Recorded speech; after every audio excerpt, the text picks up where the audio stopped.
আসসালামু আলাইকুম, সবাইকে শুভেচ্ছা। আমি আরজি কিবরিয়া বলছি ইউটিউব চ্যানেল থেকে, যেই অরিজিনাল চ্যানেলে এই মুহূর্তে আপনারা আছেন। তো সবাইকে অনুষ্ঠান শোনার আগে বিনীতভাবে অনুরোধ করছি আমাদের চ্যানেলটি সাবস্ক্রাইব করবার জন্য। এখানে সাবস্ক্রাইব বাটনটি আছে, প্লিজ ক্লিক করবেন।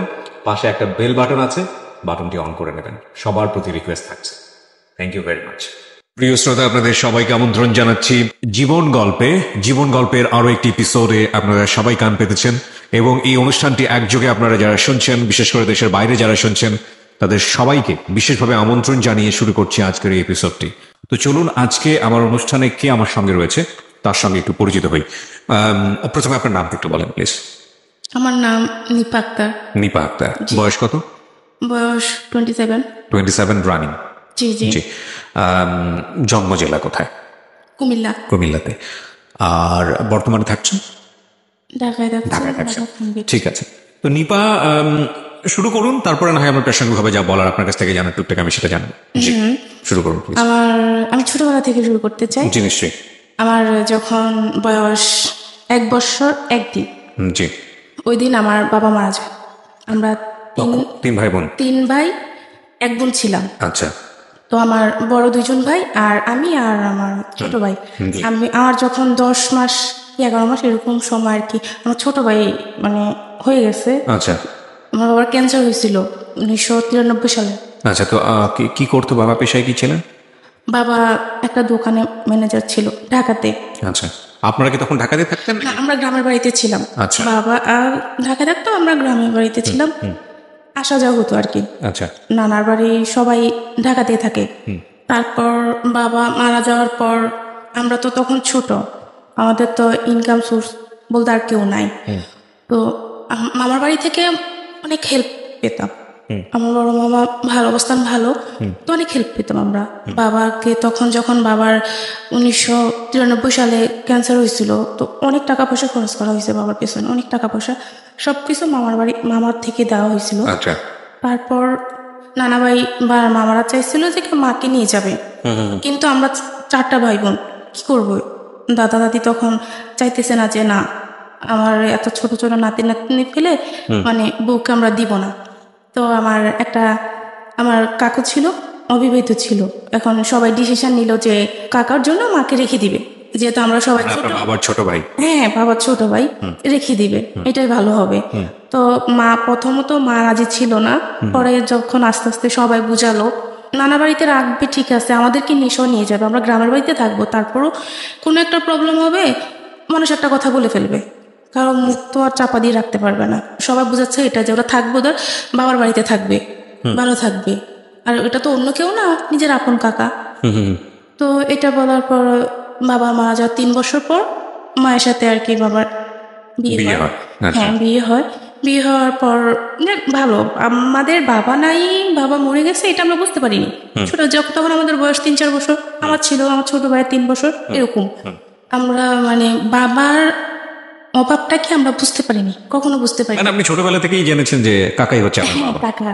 কাকা এতটুকু জানতাম। মানে আস্তে আস্তে যখন বড় হলাম, আমরা সবাই কাকা ডাকতাম, তো এটা নিয়ে মানে কেউ কেউ বলতো কেন কাকা ডাকিস, এত আদর করে বাবারা। কাকা জানছি কাকাই, মানে এতটুকুই, কিন্তু আমাদের বাবার মতো সবকিছুতে আমাদের কাকা। আচ্ছা। আমি পড়াশোনায় মোটামুটি ভালো ছিলাম।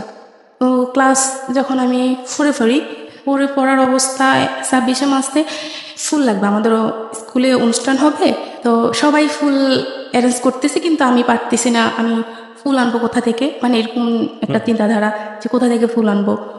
একটা ভাইয়া শুনলো যে আমি ফুলের জন্য ইয়ে করতেছি, তো ভাইয়া বললো যে তোর কি ফুলের দরকার? বলছে হ্যাঁ ভাইয়া, আমার না ফুলের দরকার। তো বললো আচ্ছা তোকে আমি ফুল দেবো, তুই বিকালবেলা ওখানে আসিস, একটা জায়গার নাম। আমি ক্লাস 4 তখন। ফুল কেন? মানে 26 মার্চের সময় অনুষ্ঠান হবে, স্কুলে অনুষ্ঠান হবে, সবাই ফুল নিবে, আমার হাতে ফুল থাকবে না, এটা ফুল খুঁজছিলেন আপনি? হ্যাঁ, ফুল খুঁজতেছিলাম তখন, কিন্তু তখন পাওয়া যায় না যেহেতু গ্রামে। আমি ওখানে গেলাম। আচ্ছা।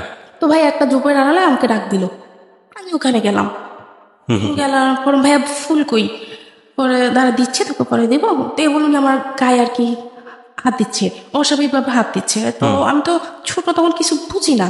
তো আমি তখন কান্না করতেছি যে ভাইয়া এটা কি, আমি মানে কান্না করতেছি, আপনি কি করতেছেন, আমি সবাইকে বলে দিব। আপনি তো আমাকে ফুল দিবেন, ফুল দেওয়ার জন্য ডাকছিলেন, কিন্তু এরকম করার কি মানে এরকম করে কান্নাকাটি করতেছে, তখন আমার চেপে ধরে রাখছে যে আওয়াজ করিস না, চুপ, আওয়াজ করিস না। তো আমি তখন কান্নাকাটি করতেছি, করার পর তখন ভাইয়া মানে কিছু করতে চাইছিল অস্বাভাবিকভাবে, তো আমি বুঝতে পারতেছি না যে কি করব।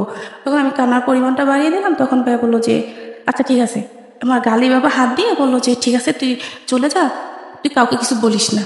আচ্ছা তো এটা আমার একটা কাকা দেখলো, যে উনি আর আমি ওখানে ছিলাম।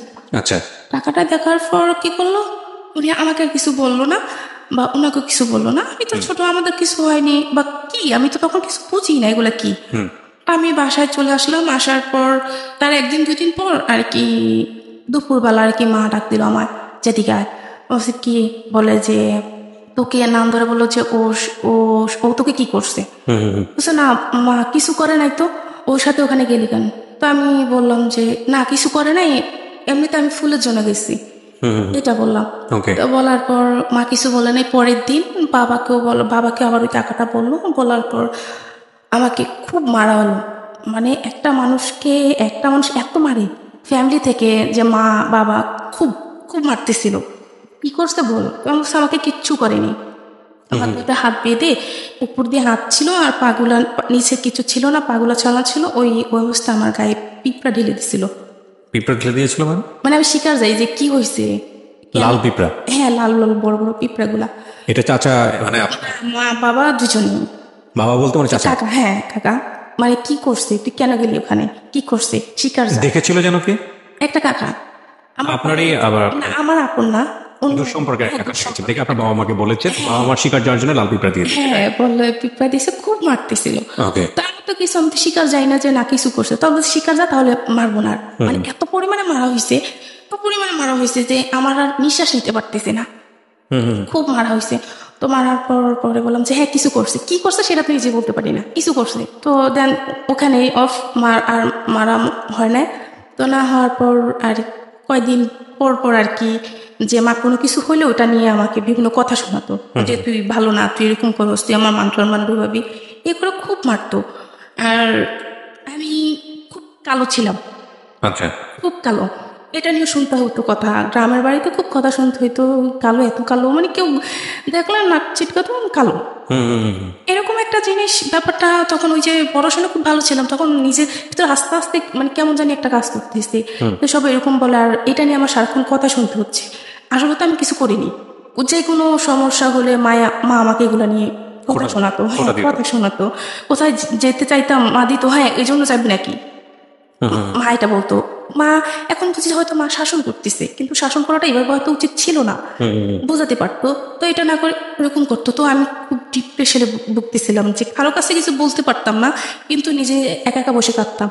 আচ্ছা আমার মেজো ভাই ও আবার মাঝে মাঝে বলতো, এই তোর মা কি বলে রে এটা, ও আমার 2 বছরের বড়, তো তো তখন তখন ও ছোট, মা তোর কি বলে রে এটা, না জানি না মা কি বলে এটা। তো মা যখন ওই ছেলেটার বাবার নাম উল্লেখ করে বলতো, ওই ছেলের সাথে এরকম করতে যাস, ওখানে যাবি, কোথাও যাওয়ার নাম বল, হ্যাঁ ওর কাছে যাবি, মানে এরকম কিছু।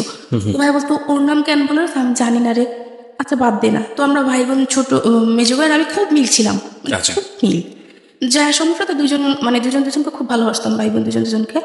তো এরকম চলতে চলতে ক্লাস 7 চলতেছে, পড়াশোনা যে ওই যে একটা ভালো একটা পড়াশোনা একটা প্রজেক্ট ছিল, ওটা আস্তে আস্তে নষ্ট হয়ে গেল, আমি আর পড়াশোনাটা ঠিক মতো নিতে পারছি না। এটা হওয়ার পর আমি যেটার সঙ্গে জড়িত না সেই দোষটা আমার কাছে আসছে এবং এটা নিয়ে খুব কিছু আর ওই যে আমি কালো, মানে কেউ তাকে আসছে হয়তো বলতেছে যে তুমি তো তোমার গোষ্ঠীর বাইরে, তবে একটা কাজ হতো, যদি ফর্সা হতো চেহারাটা মোটামুটি ভালো হতো। এগুলো নিয়ে আপনাকে বলছিল?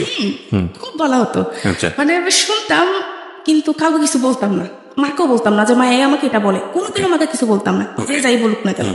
এরকম করতে করতে আমার আর মানে পড়াশোনার দিকে আর মন নাই, ওই এসব নিয়ে সারাক্ষণ চিন্তাধারা ছিল। তো ক্লাস 6-এ যখন উঠি তখন মানে খুব অসুস্থ হয়ে যাই আমি এসবের ইয়ের ভিতরে। তো ডাক্তার বলতে এই সেই জন্ডিস, এই সেই রোগ, কিন্তু আসলে না, মানে মূলত আমার কি সমস্যা সেটা আমিই বলতে পারবো, যে আমি এগুলো নিয়ে খুব টেনশন করি, যে কি হলো, মানে কেন এরকম হচ্ছে আমার সাথে। তো এটা হওয়ার পর ক্লাস যখন আমি 7-এ পড়ি, তো তখন আমাদের মোটামুটি ভালো চলতেছে, ফ্যামিলি ভালোই চলতেছে, মানে কোনো দিক দিয়ে কোনো সমস্যা দেখতেছি না। 2005 সালে আমার মেজু খালামণি মার্ডার হয়। ঘটনা কি ছিল, মানে আপনি কিভাবে দেখলেন, কিভাবে জানলেন? সেটা জানা হলো যে আমার মেজো খালামণিও আমাদের বাড়ি থেকে 2-3 গ্রামের পরে ছিল। মেজো খালামণির লাশটা পানিতে বেশি ছিল। আপনি খবর পেলেন কিভাবে, আপনি জানলেন? আমাদেরকে ওনাদের মানে ও বাড়ি থেকে আমাদেরকে খবর দেওয়া হলো আর কি। তো আমরা যখন গেলাম, গিয়ে দেখলাম যে লাশটা অস্বাভাবিকভাবে কিছু মা বুঝতে পারলো যে আমার বোন এরকম হলো কেন, মানে একটা মানুষকে মেরে পানিতে ফেলে দেওয়া হলো, তার শরীরের অস্বাভাবিক কিছু দেখা গেল।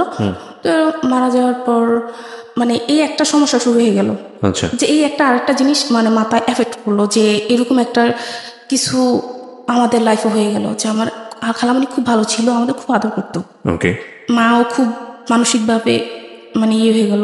তো এটার পর খালামণি কিছুদিন মারা যাওয়ার কিছুদিন পর কি হলো, আমার বড় ভাই তখন ইন্টারমিডিয়েট পরীক্ষাতে ছিল, পরীক্ষা টেস্ট দেওয়া হয়ে গেছিল, পরীক্ষাতে ছিল। তো শুনতে পারলাম মানে খালামণি মারা যাওয়ার কয়েকদিন পর শুনতে পারলাম যে ভাই একটা রিলেশন করতেছে।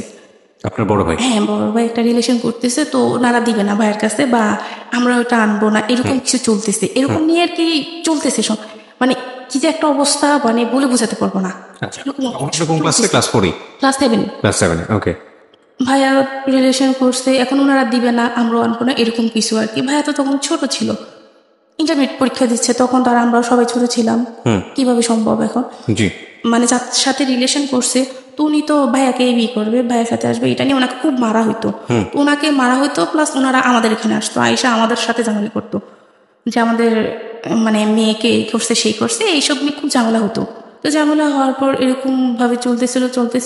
তো আমি যে ওই যে ক্লাস 4 থেকে কিন্তু আর কোনো ছেলেদের সাথে কোনোদিন কোনো ছেলের সাথে আর মেয়াদ বেশি না।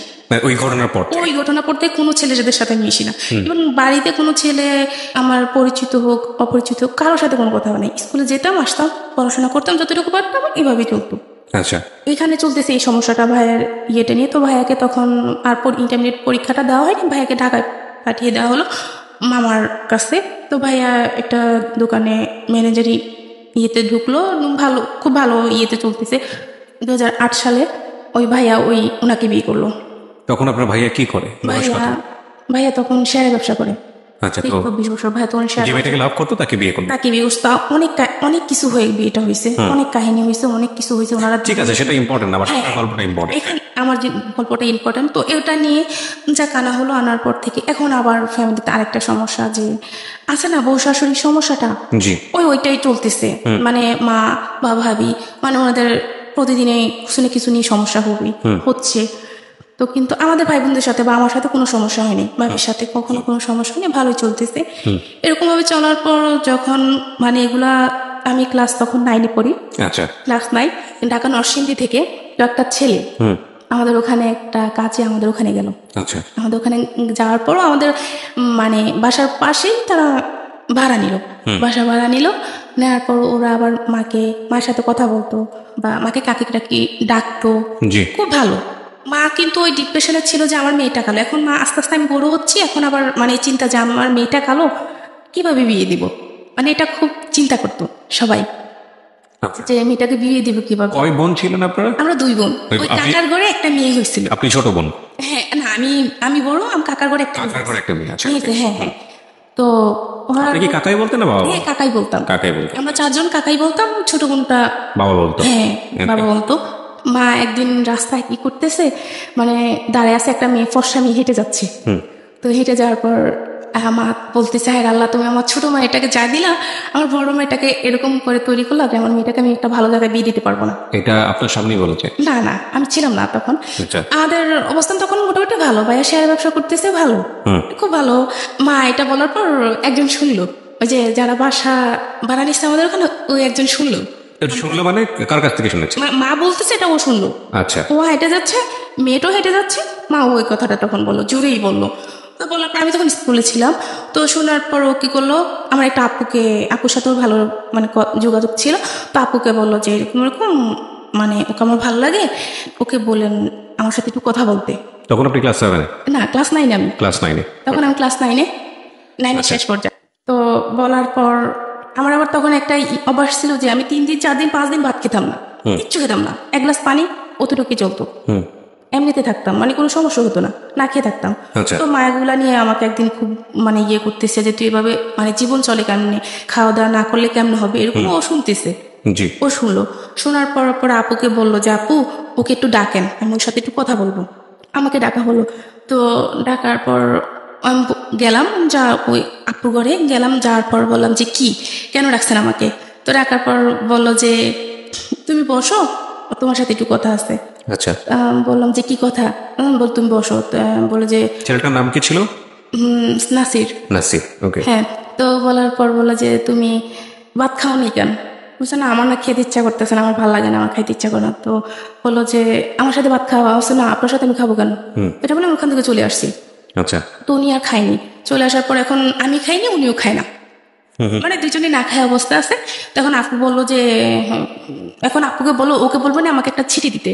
2009 সাল, তখন ওকে বলবো একটা চিঠি দিতে, যে চিঠিতে আমি মানে ও আমাকে বলবে যে আমি কেন খাইনি, বা ওকে আমাকে খেতে বলতে হবে, এরকম কিছু। তো আমি কি বলবো, কেন করবো এটা?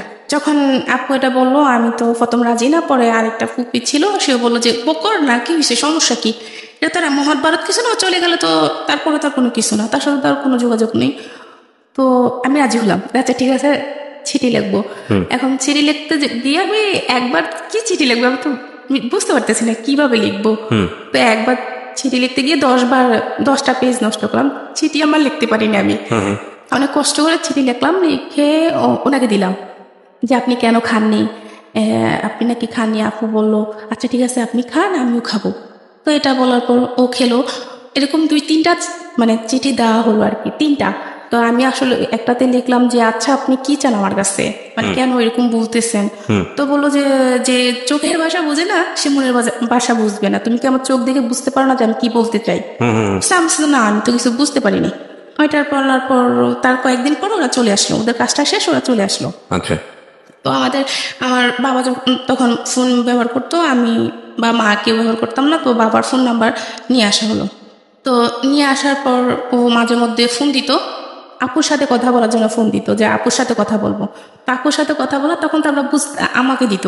তো আপুর সাথে ফোন দিলে বুঝতাম যে আমার সাথে কথা বলবে, এরকম ভাবে। তো ওনার কথা আমার খুব ভালো লাগতো, ওনার কথা বোঝানো, খুব সুন্দরভাবে কথা বলতে পারতো, গুছিয়ে কথা বলতে পারতো, সেটা আমি তখন পারতাম না।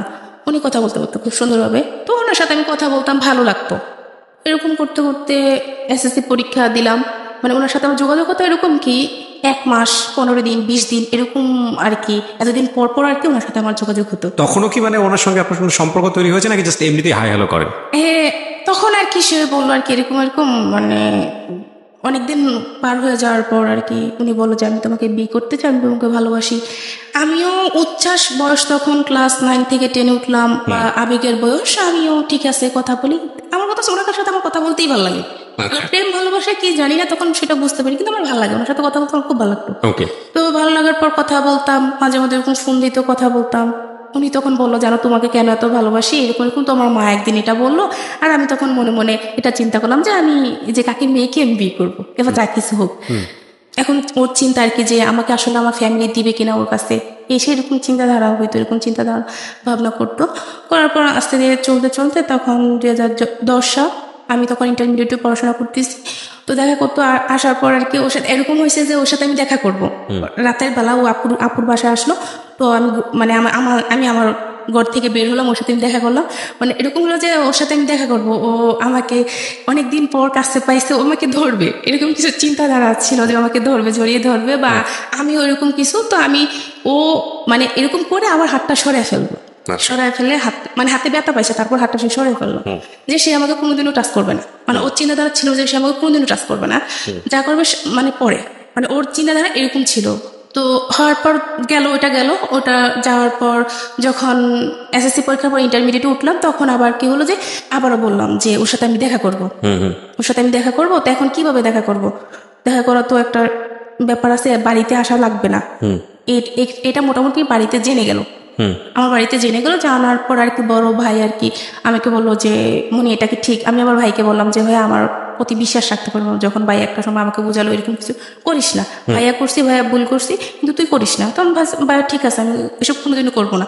যখন ভাই আমাকে বুঝালো তখন ভাইকে আর কিছু বললাম না, চুপচাপ শুনে গেলাম। এখন 2010 সালে ওর সাথে আমার দেখা করতে হবে, যখন ইন্টারমিডিয়েটে পড়তেছি তখন বললাম যে ওর সাথে আমি দেখা করবো। ওকে ফোন দিলাম, তো ফোন দেওয়ার পর একটা জায়গা সিলেক্ট করা হলো যে এখানে দেখা করব। দেখার পর তো ও আমাকে আসার আগে বললো যে আমি তোমাকে দেখা করবো, তবে আমি তোমার কাছে একটা জিনিস চাইবো, তুমি কি সেটা দিবা? ও তখন নারায়ণগঞ্জে। কি নাম ছিল ছেলেটার? নাসির। নাসির, হ্যাঁ নাসির। তখন বললো যে আমি তোমার সাথে দেখা করব, তুমি কি হ্যাঁ সেটা দিবা? তো বললাম যে কি? তো বললো যে আমি তোমাকে একটা কিস করব। তো আমি তখন বললাম যে তোকে না আমি থাপড়াই নারায়ণগঞ্জ আবার পাঠাই দেবো। নাসিরকে বললো? হ্যাঁ, ডাইরেক্ট আমি এটা বলতেছি ওকে। তো বলতেছে, হাসতেছে, বলছে দেখ পাগলি বলে কি। ও আমাকে সবসময় পাগলি বলতো আর কি। যাক হলো, তো ওর সাথে আমার দেখা করার আসলো। আর আসার পর আমার একটা আপুর বাসায়, অন্য আর একটা আপুর বাসায় দেখা করলাম। দেখা করার পর ওর সাথে তাও আমার দূরত্ব 2.5 হাত 3 হাতের মতো এরকম দূরত্ব বেজায় কথা বললাম, দেখা করলাম। করার পর ও চলে আসলো নারায়ণগঞ্জে, আমি চলে গেলাম বাসায়। তো তারপরে সে ফোন দিল আমাকে, ফোন দিয়ে বললো যে জানো আমি তোমাকে চাইলে কিছু করতে পারতাম, চাইলে তোমাকে একটা কিস করতে পারতাম, কেন করিনি জানো? বললাম যে কেন? যে আমি যদি তোমাকে এখন একটা কিস করি তাহলে এখানে সব কিছু শেষ। আমি জানি তুমি কেমন ধরনের মেয়ে, এখানে সব কিছু তুমি শেষ করে দিতা, কিন্তু আমি সেটা করিনি। আমার দরকার তোমাকে সারাটা জীবন, আমার সারাটা জীবন ভালোবাসা নিয়ে আমি থাকতে হবে, তোমার ভালোবাসা নিয়ে। তো আমি এই সামান্য কতটুকু একটা কিসের জন্য আমি আমার সারাটা জীবন নষ্ট করতে চাই না, আমার ভালোবাসার মানুষটাকে আমি হারাতে চাই না। ঠিক আছে, আপনাদের মধ্যে ধরনের কিছু কথোপকথন হচ্ছে। হ্যাঁ, এটা যখন শুনলাম, এটা শোনার পর আমি তো তখন বললাম যে না, একে ছাড়া যাবে না। মানে সম্ভব আপনার তাকে এই ধরনের কথা বলে খুব ভালো লেগে গেল? হ্যাঁ, ভালো লেগে গেল, একে ছাড়া যাবে না। তো আচ্ছা, আমি পড়াশোনা করি, ওর ভাবে থাকুক। যেহেতু সবাই বলতো যে আমি কালো, আমার বিয়ে হবে না, এই সেই, তাহলে তো আমার সমস্যা নেই, আমি পড়াশোনা করি, ও কাজ করুক, তখন বাইরে চলে যাবে। আচ্ছা। তো কলেজে যখন লেখাপড়া করতেছি, সবার একটাই কথা, তুই এত কালো কিছু ব্যবহার করতে পারিস না, কিছু ব্যবহার কর। এখনকার মেয়েরা কত কিছু ব্যবহার করে, কিছু ব্যবহার করে ফর্সা হয়, এরকম কিছু বলতেছে। এমনও ফ্রেন্ড আছে যে টাকা ধার নিল, তো টাকা ধারের বদলে কি বললো যে আচ্ছা ঠিক আছে টাকাটা পরে দিচ্ছি, এ বলে দোকান থেকে আমাকে ফর্সা হওয়ার ক্রিম দিচ্ছে। জিনিসটা কেমন? আচ্ছা তুই এটার দরকার কি? আমি যেমন তেমনই থাকি না, দরকার কি? এটা করলাম, কয়দিন পর তো আমি আবার যেসে হয়ে যাবো, তো দরকার কি? তার থেকে এমনি থাকা ভালো। এরকম করে চলতেছিল। আমি যখন প্রাইভেট ইন্টারমিডিয়েট পরীক্ষাতে ছিলাম, তখন আমি হিসাব বিজ্ঞান প্রাইভেট পড়তাম একটা ম্যামের কাছে। তো আমার হিসাব বিজ্ঞান খুব ভালো ছিলাম, খুব ভালো স্টুডেন্ট ছিলাম, যে কোনো কিছু আমাকে দেখাতো, একটা চ্যাপ্টার একটা কিছু দেখাতো, দ্বিতীয়বার দেখাতে হতো না। তো এভাবে ভালো মোটামুটি ওই যে ক্লাস পড়তে গিয়ে ছেলেদের সাথে কথা বলা বন্ধ হয়েছে, এখন আস্তে আস্তে ছেলেদের সাথে মিশতেছি। এবার একজনের সাথে ভালোবাসার সম্পর্ক, আর ওদের সাথে ক্লাসমেট হোক, এভাবে চলতেছে, মিশতেছি। মিশার পর ওদের সাথে ভালোভাবে চলতেছি, পড়াশোনা করতেছি। তো মেয়েদের সাথে যাদের সাথে মিশি, একজনকে বলতেছে আর কি যে ও খুব ভালো মেয়ে। আমার একটা ফ্রেন্ড ওর একটা ভাইকে গিয়ে বলতেছে ও খুব ভালো মেয়ে, ওর সাথে নির্দ্বিধা চলা যায়, যে কোনো জায়গায় খুব ভালো মেয়ে। হ্যাঁ, বলতেছে। তো বললো যে আচ্ছা ঠিক আছে, ও কেমন ভালো মেয়ে দেখবো, তো ওর নাম্বারটা দিস। এটা বলার পর তো বললো যে তো নাম্বার ইউজ করে না, কোনো নাম্বার ইউজ করে না, ওকে আর ওর নাম্বার দেওয়া যাবে না। তো আচ্ছা ঠিক আছে, ওকে দেখবো, অতটুকু ওখানে অতটুকু। আর যে এই যে এর সাথে যে আমি দেখা করলাম, ইয়ে করলাম, তারপর থেকে ওর সাথে আমি যোগাযোগ বন্ধ করে দিলাম, যে এর সাথে আমি এখন কথা বলবো না। দেখি না ও ভালো কোনো পজিশনে যায় কিনা।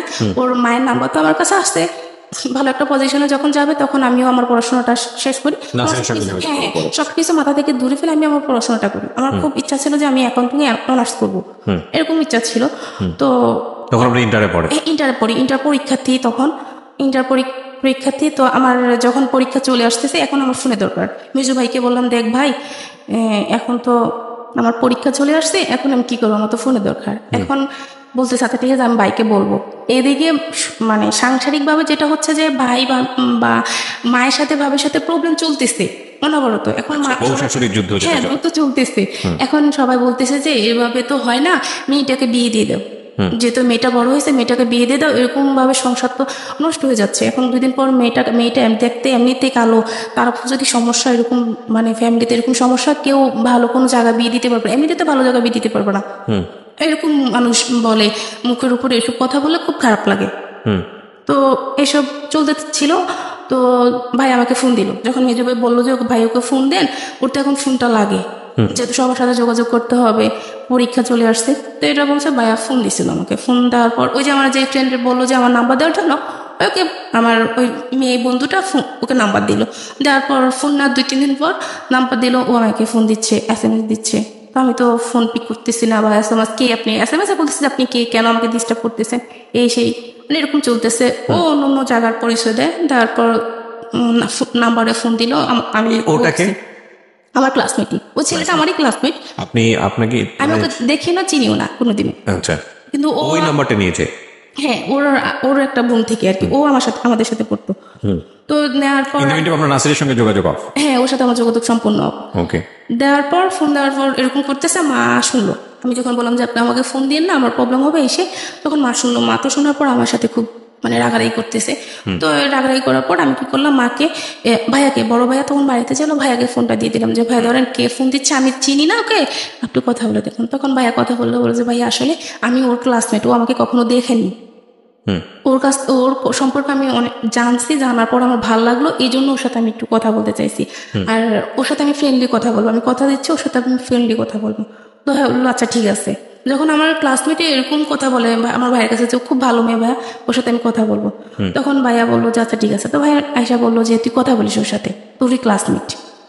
ও তখন ওর সাথে কথা বলতে লাগলাম, মাঝে মধ্যে কথা বলতো, ফোন দিত। তো ও তখন মানে ওর সম্পর্ক ছিল, তো বলতো আমাকে যে ওর বাবার সম্পর্ক আমাকে বলতো। কিসের সম্পর্ক ছিল? মানে ওর প্রেমের একটা সম্পর্ক ছিল অন্য একটা মেয়ের সাথে।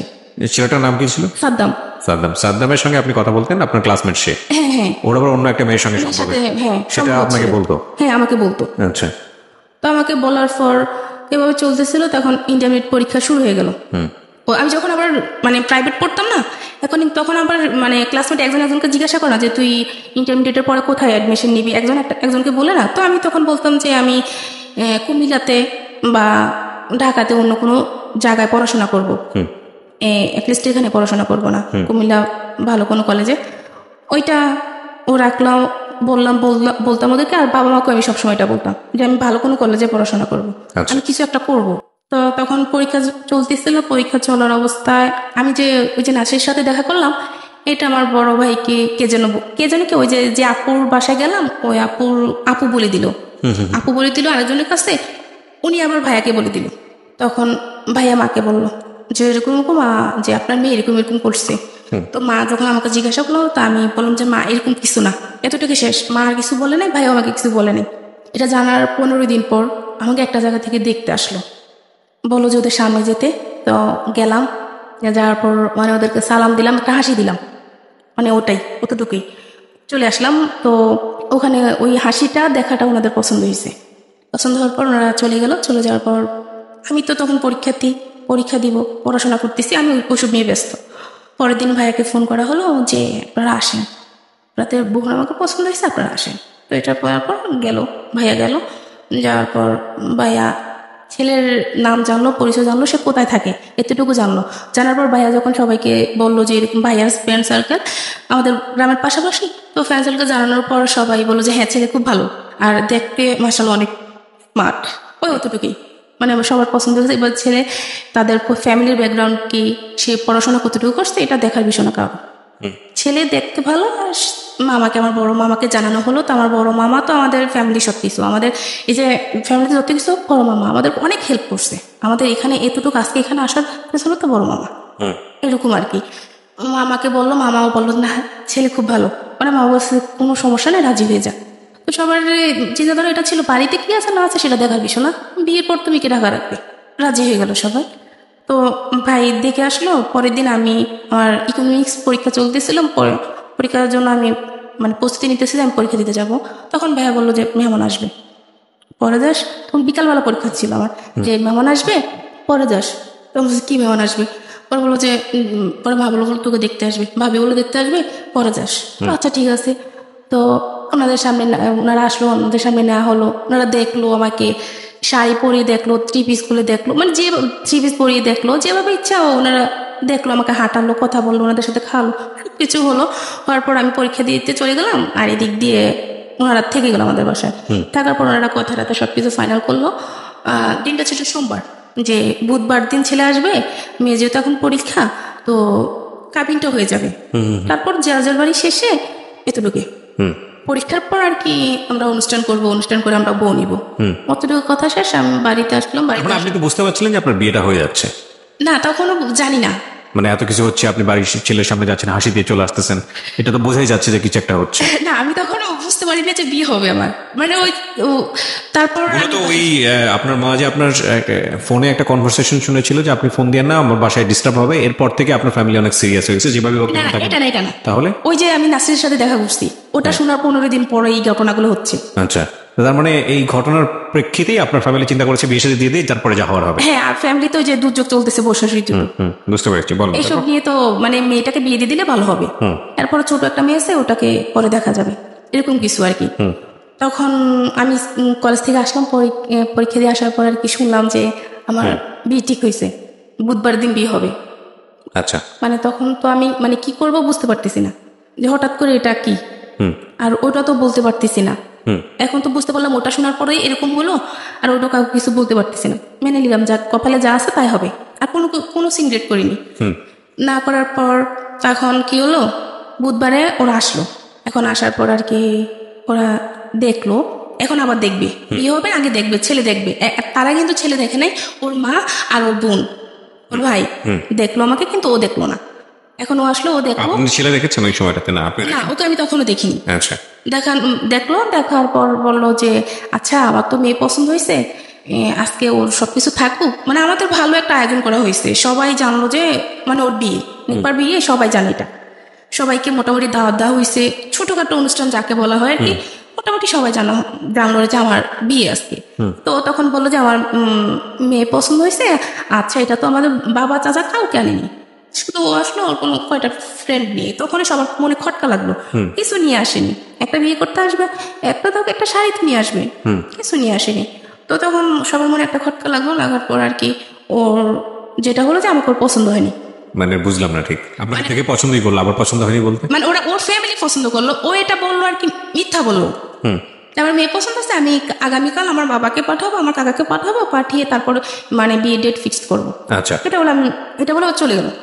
এখন তো সবাই মোটামুটি বুঝতে পারলো যে কিছু একটা সমস্যা। পরে ও ফোন দিয়ে বললো যে এরকম এরকম, এখন না বিয়েটা পরে, ওকে টেনশন করতে বললেন না, ওকে পড়াশোনা করতে বলেন। তো ওকে বিভিন্ন জন ভাইয়ের বিভিন্ন ফ্রেন্ড সার্কেলে এসে মানে বিভিন্ন মানুষ বুঝালো, বা ওদের বাড়ি থেকে যখন ওদের বাড়িতে গেলাম তখন শুনতে পেলাম আর কি, আমার শাশুড়িটা সবাই বুঝালো যে মেয়েটা ভালো, দেখ কিচ্ছু হবে না, বিয়ে কর, কি হয়েছে, কালো হয়েছে, তাতে কি, কিছু হবে না। এটা করে ওকে বোঝানো হলো। বোঝানোর পর পরের দিন বৃহস্পতিবার ও আবার ভাইয়ের সাথে মিট করলো যে আপনি আসেন, আপনার সাথে দেখা করবো। তো দেখা করার পর আবার বিয়ে ঠিক করলো শুক্রবার দিন আবার বিয়ে ঠিক করলো। এখন তার কিছু করা নাই, তখন ডিসিশন নিলাম যে আর মানে বিয়ে কারোর সামনে যাবো না, পড়াশোনা করবো। মাকে বলে দিলাম কারোর সামনে আমাকে নিবেন না, এটা খারাপ, এই জিনিসটা যে কত খারাপ হয়েছে, মানে মাকে বললাম যে বুঝতে পারছেন যে আমার বিয়ে ঠিক হয়েছে, বিয়েটা ভেঙে গেছে, গ্রামের বাড়িতে এই জিনিসটা অনেক খারাপ জিনিস, তো আমার আর দরকার নেই, আমি আর বিয়ে করবো না, আমি পড়াশোনা করবো। যখন আবার বিয়েটা ঠিক হলো, দ্বিতীয়বার আমি কিছু বলতে পারলাম না, চুপচাপ বিয়েটা করে ফেললাম।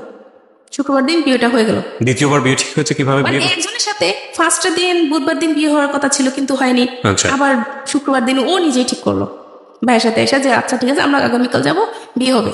মানে ছেলেটা আবার রাজি হয়েছে? হ্যাঁ, আবার রাজি হলো। ওকে বিভিন্ন সবাই, ছেলেটার নাম কি ছিল? ওর নাম ছিল ফাহিম। হ্যাঁ, ওকে। বিয়ে হওয়ার পর যখন ওকে আর আমাকে আর ওদের বাড়িতে না হয় না, আমাদের বাড়িতে রাখলো, যেহেতু পরীক্ষা, তো ওকে আর আমাকে একটা ঘরে দেওয়া হলো। দেওয়ার পর ওকে আমি দেখলাম, ওকে দেখার পর তো আমি মানে পুরো প্রেমে পড়ে গেলাম। আসলে অনেক সুন্দর ছিল, মানে আমি ওই হিসাবে আমি কিছুই না, এতটা সুন্দর ছিল, কথা বলতেছে। তো একটা জিনিস খেয়াল করলাম যে সে আমার দিকে একটা বারও তাকায়নি। আচ্ছা। তখন অনেকটা খারাপ লাগলো যে সে আমার দিকে একটা বারও তাকায়নি। একটা মেয়ের কত চিন্তাধারা থাকে, একটা মেয়ে না সবাই একটা চিন্তাধারা থাকে যে বিয়ের পর বাসরঘরটা হবে অন্যরকম চিন্তাধারা থাকে। তো আমি দেখলাম যে আমার হাজবেন্ডটা আমার দিকে একবারও তাকায়নি, আমার দিকে না তাকানোর ফলে আমি আর কিছু বলিনি। ও কথা বলতেছে, বোঝাচ্ছে যে বিয়ে মানে কি, এই সেই একটা বিয়ে সম্পর্কে বিভিন্ন ধরনের কথা বোঝাচ্ছে, কিন্তু ও আমার দিকে শুধু চোখ বন্ধ করে কথা বলতেছে, একটাবারও আমার দিকে তাকায়নি। আচ্ছা। না তাকানোর পরে তো রাতে মানে যখন ঘুমাতে গেলাম, আমি ওর হাতের বাম পাশে ছিলাম। তো রাতে খেয়াল করলাম যে ও আমার বাম পাশ থেকে ডান মানে আমার ও পাশ হলো গিয়ে মানে সিগারেট, বাসরাতে সে সিগারেট খাচ্ছে? বাসর রাতে। জি। তো এটা দেখার পর তো পুরো আমি শকড, যে বিয়ের রাতে হাজবেন্ড একটা বার আমার দিকে তাকালো না, এখন সে সিগারেট খাচ্ছে, মানে জিনিসটা কেমন? এরকম রাত্রে দুটা খেলো, তো খাওয়ার পর খুব খারাপ লাগলো যে আল্লাহ জানে কপালে কি আছে। তারপর আর কাউকে কিছু বলিনি। বলার পর পরের দিন ও আমাদের বাড়িতে ছিল, থাকার পর ওর একটা ফ্রেন্ড নাকি আমাদের বাড়িতে মানে আসতে চাইছিল, যেহেতু শ্বশুর বাড়িতে যাবো। তো বললো যে আমার শ্বশুর বাড়িতে যাবে কি, আমার নিজেরও তো মন ঠিক না, আমার নিজের তো বউ পছন্দ হয়নি। সে সেটা তার ফ্রেন্ডকে বললো, এটা সে আমাকে বললো। তো আমাকে বলার পর আমি আড়ালে দাঁড়ায় কান্না করতেছি যে কি হলো কপালে। তো কান্না করতেছে, ভাবি দেখলো, ভাবি দেখলো কি হলো, ভাবি এরকম উনি এই কথা বলে। তো ভাবি ওকে খুব বুঝালো যে ভাই হ্যাঁ বলতে পারবেন মেয়েটা কালো, কিন্তু মানে ওর মতো মানুষ হয় না, সারাটা দিন বলে যেতে পারবেন কিন্তু কোনো প্রত্যুত্তর করবে না, খুব ধৈর্যশীল একটা মেয়ে, ওকে আপনি কখনো কষ্ট দিন না। তখন অতটুকু তো ভালোই চলতেছিল, ফোনে কথা টথা বলতাম। ও 3 দিন থেকে চলে আসলো ঢাকায়, ওর সাথে ভালোই কথা, ফোনে কথাবার্তা ভালোই চলতো, খুব ফোনে অনেক কথা চলতো, অনেক কথা হতো। তো ওকে বিভিন্ন কথার মাধ্যমে বুঝাতাম যে শুনো, বাবা মার পছন্দে বিয়ে করছে, কিন্তু এমন আচরণ তাদের সাথে করবে না যাতে তারা কষ্ট পায়। ভাই বোনের সাথে সবসময় ভালো ইয়ে করবা, আগে যে যতটা ভালো করছো তার থেকে বেশি ভালো করবো। তো ওর কথা বলতো, তোমার এই কথাগুলো খুব ভালো লাগে আমার, তোমার এই কথাগুলো আমার খুব ভালো লাগে। এটা হওয়ার পর যখন যখন বিয়ের 1 সপ্তাহ হলো, আগে শুক্রবার বিয়ে হলো, পরের বৃহস্পতিবার আর কি আমি ঘুমাচ্ছি, ও অনেকবার ফোন দিচ্ছে আমার ফোনে, কিন্তু আমি এত ঘুম যাচ্ছে যে আমি ফোনটা রিসিভ করতে পারতেছি না। ও 26 বার আমাকে ফোন দিল। ফোন দেওয়ার পর আমি ফোন রিসিভ করলাম, রিসিভ করার পর ও চুপ করেছিল অনেকক্ষণ। তো আমি বললাম যে সরি, আমি না ঘুমিয়ে পড়ছি, ওই দিন পরীক্ষা ছিল একটা, পরীক্ষা দিয়ে আসে আমি ঘুমিয়ে পড়ছি, সরি আমাকে ক্ষমা করে দাও, আমি ফোনটা রিসিভ করতে পারি না। ওই দিন রাতে এসে বললো যে আমি ঠকেছি, তোমাকে বিয়ে করে আমি ঠকেছি। কেমন ঠকছ? যে তুমি ইউজকৃত। বিয়ের কয়দিন পরে? 1 সপ্তাহ পরে। 1 সপ্তাহ পরে সে আপনাকে বললো যে এই ধরনের কথা। আবার আমাকে জিজ্ঞাসা করলো তোমার কোনো ফ্রেন্ড আছে কিনা, এই না। তো ওই যে আমি সাদ্দামের সাথে কথা বলতাম, ওর সাথে পরীক্ষার সময় বিভিন্নভাবে হেল্প করতো আমাকে, বা আমি আমার জানা যে প্রশ্নটা, সেটা হচ্ছে যে এটা খুব সেন্সিটিভ একটা বিষয়, তারপর আমি করছি আপনাকে এই প্রশ্নটা, এই কথাটা সে কেন বললো আপনার কি জানা আছে? কারণ আপনি যেটা স্বীকারোক্তি দিয়েছেন এখানে, আমি জানি না, তাতে তো আপনার এই ধরনের কোনো ঘটনাই ঘটেনি। না, আমার জীবনে এরকম কোনো ঘটনা ঘটেনি। আপনার হাজবেন্ডের সঙ্গে ফার্স্ট মোটামুটি ভালো ছিলাম, মানে স্বাস্থ্য ভালো ছিল, তো সেই ক্ষেত্রে তার এরকম চিন্তাধারা ছিল। তো আপনি ওকে জিজ্ঞেস করলেন না যে তুমি এটা আমাকে কেন বলছো? বা বলে যে আমি বিয়ের আগে বিভিন্ন জনকে জিজ্ঞাসা করলাম, তারা এরকম বলে, এরকম কিন্তু তোমার মাঝে এরকম কিছু নাই, এরকম কিছু সে বলতেছে।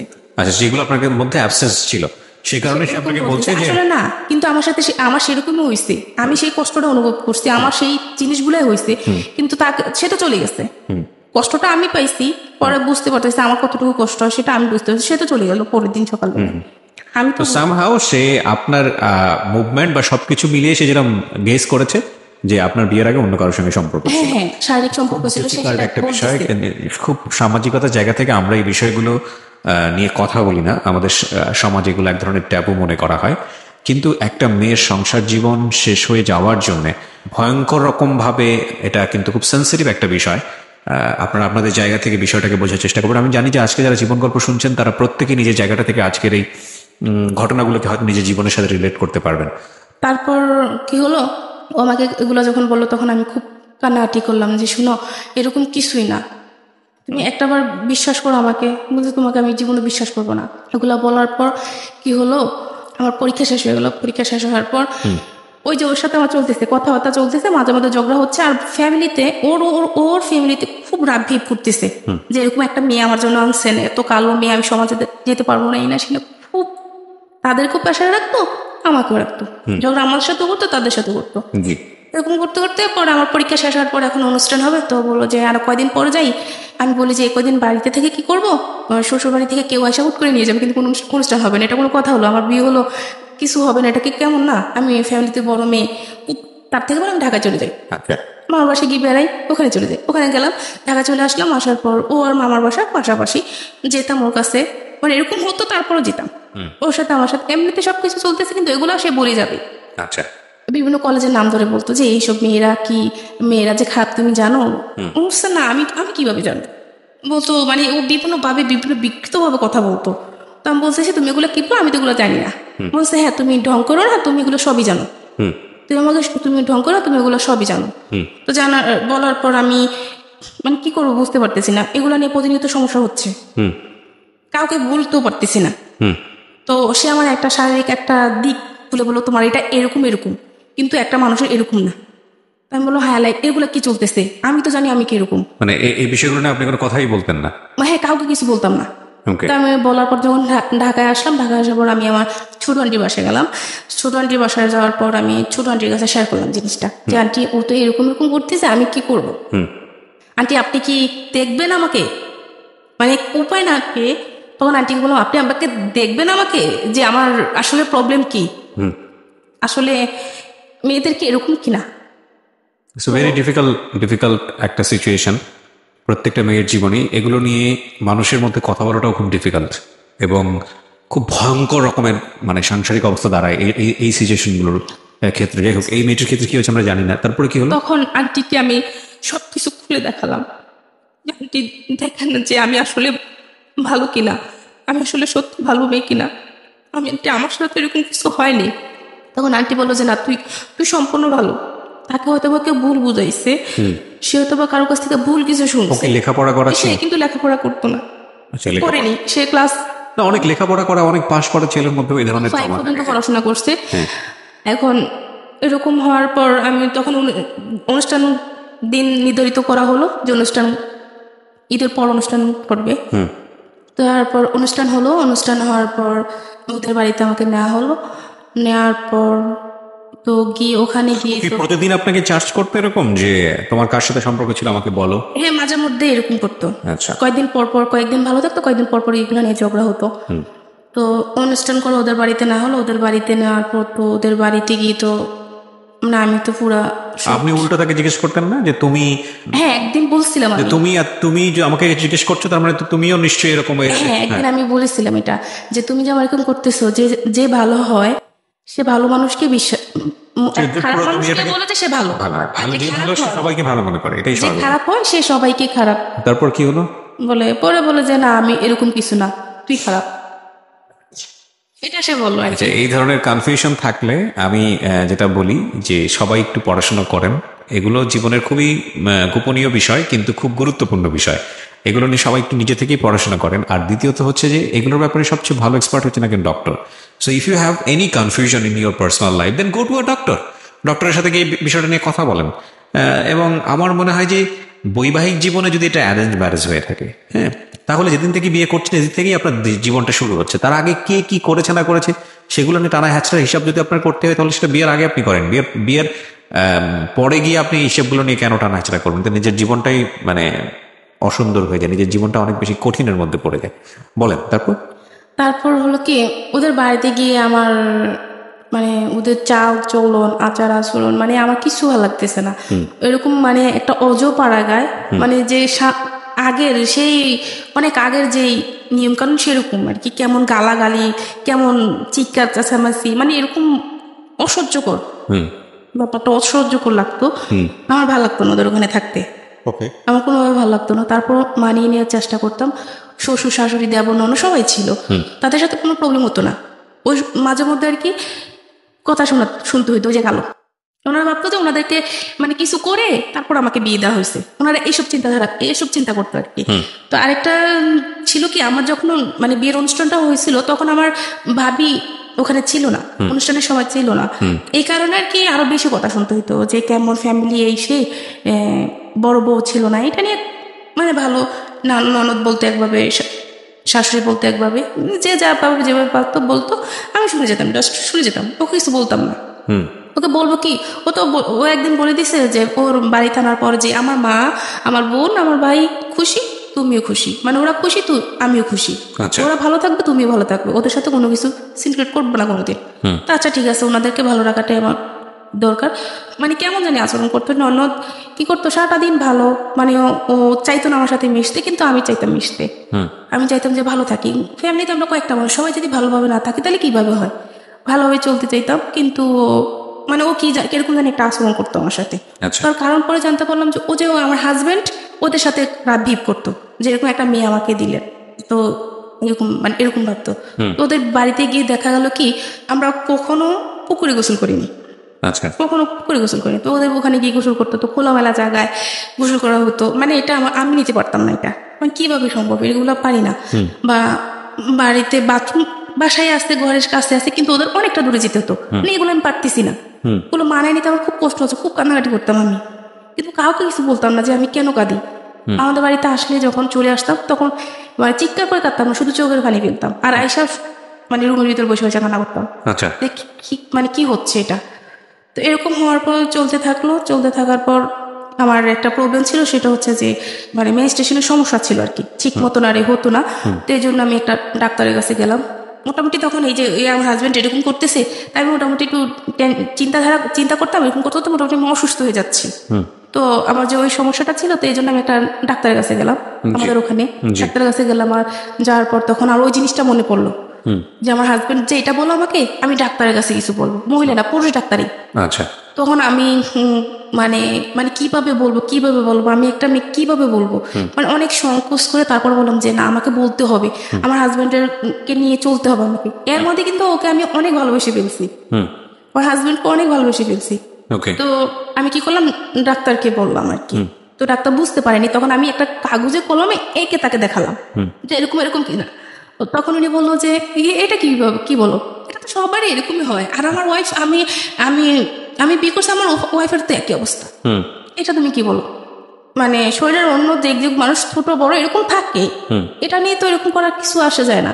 তখন উনি বললো যে তুমি কিসে পড়ো বা পড়াশোনা করছো কিনা।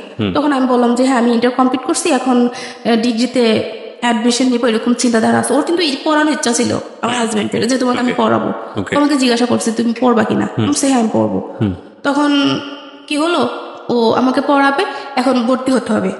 কোনো জায়গায় তো আমি কোচিং টোচিং করলাম না, কোনো জায়গায় পরীক্ষা দিতে পারবো না, তো আমি যে কলেজে পড়াশোনা করছি ওখানে আমি ডিগ্রিতে ভর্তি হয়ে যাই, ওইটা ভালো হবে। তো আমার চিন্তা ছিল ওখানে পড়াশোনা করবো।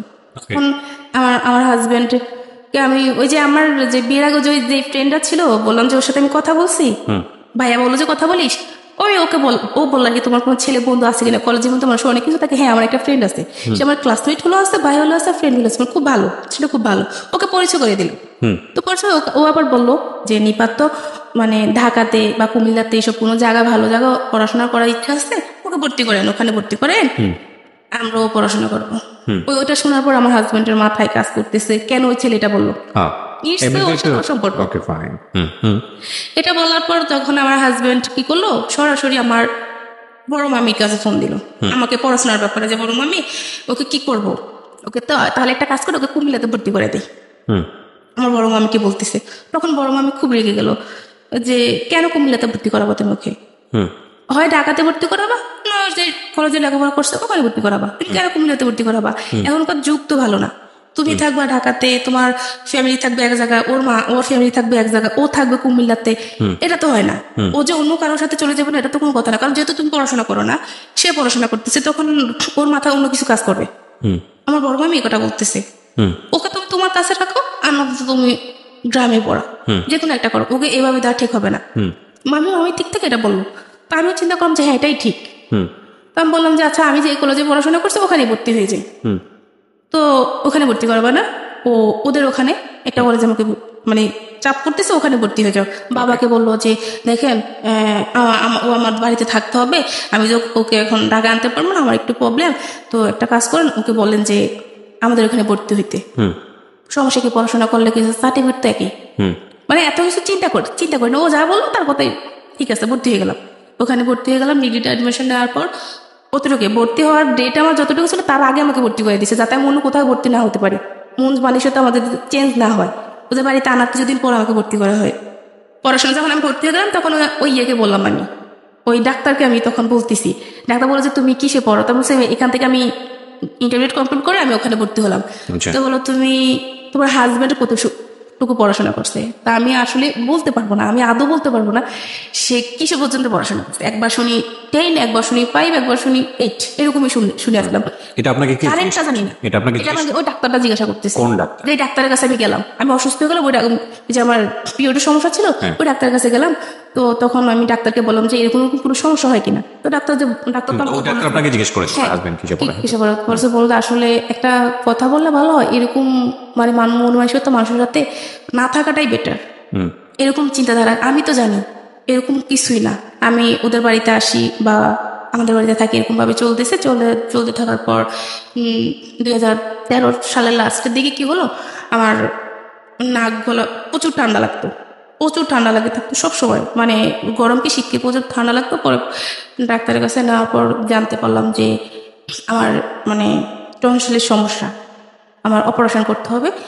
এটা জানার পর আমার একটু মানে ভয় পাইতেছে, অপারেশন করতে হবে এটা নিয়ে আমি খুব একটু কান্নাকাটি করলাম। ও তখন বুঝালো, মানে ও কিন্তু এখন আমাকে সাপোর্ট করতেছে, সম্পর্ক কিন্তু ভালোই মানে চলতেছে, কিন্তু ওইগুলো কথাগুলো কিন্তু চলতেছে, কিন্তু সম্পর্ক ভালো চলতেছে। আমাদের এলাকাতে মানে সবাই বলতো যে নিপার হাজবেন্ড খুব ভালো, এরকম ছেলেই হয় না। অনেকে বলতো যে এরকম একটা মানে ছেলে পাইলে আর মেয়েকে বিয়ে দিতে আর ইয়ে করবো না, দ্বিধা করবো না।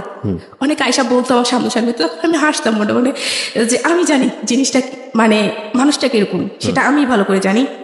এটা তো আর কাউকে বলতে পারবো না, নিজের হাজবেন্ডের সম্পর্কে তো মানুষকে আর বলা যায় না, যেহেতু আমি তার সাথে সারাটা জীবন থাকবো। তো যখন আমার নাক গলার সমস্যাটা হয়েছিল, হওয়ার পর এখন অপারেশন করাতে হবে, তো বললো যে হ্যাঁ অপারেশন ওকে করে ফেলবো। ও অপারেশন জন্য সবকিছু ও নিজে অ্যারেঞ্জ করবো, আমার ফ্যামিলি থেকে কিছু নেয়নি। যখন যেদিন অপারেশন করতে নিল আমাকে কুমিল্লাতে, মানে আমি দেখলাম যে আমার মা ছিল, আমার ননদ ছিল, ও ছিল, আমার সবার থেকে ও বেশি মানে উইক হয়ে গেল। এত সুন্দরভাবে আমাকে বোঝাচ্ছে, মানে খুব ভালোবাসা দিয়ে, যেমনই তুমি ভয় পেও না, হ্যাঁ আমি থাকবো, আমরা অপারেশনের পর আমরা এই জায়গায় সেই জায়গায় ঘুরতে যাবো, খুব মানে ভালোবাসা দিচ্ছে আমাকে, বোঝাচ্ছে। মানে ওই জিনিসটা তার প্রতি আমাকে মানে খুব বেশি দুর্বল করে ফেলে, যে একটা সময় এরকম করে, কিন্তু পরে সে আমাকে ভালোবাসা দিচ্ছে। ওকে, তো দেওয়ার পর কি হলো, আমার অপারেশন করা হলো। অপারেশন করার পর মোটামুটি ভালো চলতেছে। চলার পর 14 সাল চলতেছে, একদিন আমাকে ফোন দিল ঢাকা আসার জন্য। বাড়িতে যেত না ঠিক মতো, বাড়িতে যেতে বলতে বছরে 3 বার যেত, গ্রামের বাড়িতে বছরে 3 বার যেত, আমাকে আনতো মাঝে মাঝে। তো একদিন ফোন দিল যে তুমি আসো, বাড়িতে আসো, এই ঢাকায় আসো, আসলে বাড়িতে গেলে তো আমার অনেক খরচ, তুমি আসলে আমরা দুজন ভালোভাবে সময়টা কাটাতে পারবো, এটা ভালো হবে না? তো হ্যাঁ এটা তো ভালো হবে। এটা বলার পর আমি আসলাম, ঢাকায় আসলাম। ঢাকায় আসার পর বললো যে আমাদের বিয়ে তখন 3-4 বছর হয়ে গেল। তো বললো যে চলো আমরা ইয়ে করি, কোনো বেবি হচ্ছে না তখন। তো আমি বললো যে চলো আমরা নামাজ পড়তে যাবো, হাইকোর্ট মাজারে নামাজ পড়তে যাবো। আচ্ছা, তো আমি বললাম যে হ্যাঁ এটা তো খুব ভালো কথা, আসো যাই। তো দুজন মিলে নামাজ পড়লাম, নামাজ পড়ে আসলাম। তো ও আমাকে বললো যে তুমি কিছু চাইও আল্লাহর কাছে, আমি কিছু চাইবো আল্লাহর কাছে। তো আমাকে বললো যে আমি বলবো না, কিন্তু তুমি বলতে হবে তুমি কি চাইছো আল্লাহর কাছে। তো এটা বলার পর আমি কি করলাম, যাক আসলাম, নামাজ পড়ে আসলাম। আসার পর এখন বাইরে বসে একটা ফুচকা দোকানে বসলাম। বসার পর বললো যে তুমি কি চাইছো আল্লাহর কাছে। আমি বললাম যে বলবো, বলে কি, আমি একটা বেবি চাইছি আল্লাহর কাছে, যে আমার একটা বেবির দরকার, অনেকদিন তো হয়ে গেলো বিয়ে হলো, এখন আমার একটা বেবির দরকার। তো আর কিছু চাইতে পারলাম না, তুমি বেবি চাইতে গেলা। তুমি চাইতে আমার যাতে ভালোভাবে ইনকাম করতে পারি, আমার টাকা পয়সা হোক, তারপরে তোমার বেবি। তোমার মানে বেবি এখন নিতে পারবো না, আমার পক্ষে সম্ভব না এখন বেবি নেওয়া। বললো কি বললো এটা? পরে বলে যে শোনো আমি একটা কথা বলি, তুমি আমার কথাটা শোনো মনোযোগ দিয়ে, এটা করলে ভালো হবে আমাদের। তো বললাম কি? পরে বলে যে আমি তোমাকে ঢাকায় রাখার পর আমি তোমাকে বিভিন্ন হোটেলে দিয়ে আসবো, দিয়ে আসার পর তোমার মানে তুমি ইয়ে করে টাকা ইনকাম করবা। কি বলেন এসব? মানে হঠাৎ করে এক লোক আপনাকে এই ধরনের কথাবার্তা বলবে? এটা বলতেছে যে এরকম মানে ইনকাম করব, তারপর আমাদের অবস্থা ভালো হবে, ভালো হলে তারপর আমরা যে বেবি হচ্ছে না ডাক্তার দেখালে বেবি হয়ে যাবে। এটা বিশ্বাস করার মতো কথা না, কিন্তু ঠিক এটাই করছে আমার সাথে। তা আমি বললাম যে কি বলো এটা? পরে বলে যে হ্যাঁ কিছু মানে এটা শুধু তোমার আর আমার মাঝে থাকবে। আসলে আমরা যে নামাজ পড়ছি, নামাজ পড়ে আমরা ইয়ে করবো যে আমরা কখনোই এই কথাগুলো আমাদের মাঝে থাকবে, যখন একটা সময় আমাদের সবকিছু হয়ে যাবে তখন আর ইয়ে হবে না, মানে এগুলো বন্ধ করে দেবো, তখন আমরা ভালোভাবে চলতে পারবো। টাকা পয়সা যখন হয়ে যাবে আমি ভালো একটা বিজনেস করবো। ইলেকট্রনিক্সের কাজ করতো, ভালো ইলেকট্রনিক্সের। ও কি পয়সা কড়ির অভাব ছিল? বিয়ে হওয়ার পর আস্তে আস্তে আর কি, প্রথম যখন জানলাম টাকা পয়সা ভালো ছিল, কিন্তু পরে বুঝতে পারলাম যে টাকা পয়সা আসলে তেমন নাই। আচ্ছা, তখন পড়াশোনার খরচ কে দিত? পড়াশোনার খরচ বলতে ভর্তি হওয়ার পর তার পড়াশোনা করতে পারিনি। ওই কলেজে জামাইয়ের সঙ্গে থাকতেন না বেশি? না, আমি ওদের বাড়িতে থাকতাম, আমাদের বাড়িতে থাকতাম, ঢাকায় থাকতাম না। তো যখন ও এটা বলো, যে আমি বললাম যে কি বলো এটা কিভাবে সম্ভব? আল্লাহ তুমি নামাজ পড়ে আইসা এখন এটা বলতেছো? পরে বলে যে আরে কি হয়েছে, সমস্যা নেই, তোমার আর আমার মাঝে তো থাকবে এটা। তোমার আর আমার মাঝে থাকবো। আমি বলছি, না আমি এটা পারবো না। তো বাসায় গেলাম, বাসায় গিয়ে আসতে এই কথাটাই বললো যে আমি নিয়ে আসবো, তো ইয়ে করো। বলছে না আমি এটা পারবো না, আমি এটা পারবো না, তুমি যাই করো না কেন আমি এটা পারবো না, আমাকে বাড়ি পাঠিয়ে দাও, আমি বাড়ি চলে যাবো। ওকে, আল্লাহর ভয় করো, আমরা মরলে কি করব, এটা তুমি কি ধরনের কথা বলো। এটা বলে অনেকবার বোঝানোর পর তো বলো যে আচ্ছা ঠিক আছে, ওখানে অফ ঠিক আছে। পরের দিন আমি বাড়িতে চলে গেলাম, কাউকে কিছু বললাম না এটা নিয়ে। বাড়িতে চলে গেলাম। বাড়িতে চলে যাওয়ার পর কি হলো, একদিন আমি শুয়েছি, ঘরে শুয়েছি, গোসল করে এসে শুয়েছি। তো আমার ছোট দেবর কোথায় থেকে যেন আসলো, আয়েশা মানে হঠাৎ করে এসে আমার গালে একটা কিস করলো। করার পর আমি লাফ দিয়ে উঠলাম। লাফ দিয়ে উঠার পর বললাম যে তুমি এটা কি করলা, তুমি এটা কি করলা, এটা কি তোমার উচিত হয়েছে?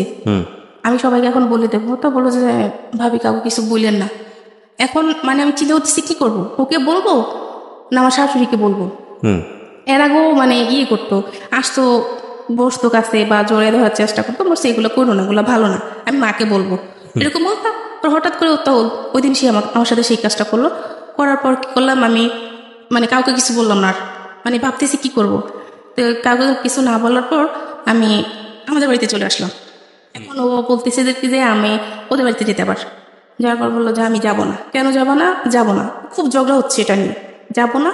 পরে বললাম যে কেন যাবো আমি তোমাদের বাড়িতে, তোমার ভাই এই কাজ করছে আমার সাথে, এখন আজকে সে এটা করলো, কোনোদিন যে সে অন্য কিছু করবে না সেটা কোনো মানে শিওর তুমি দিতে পারবা?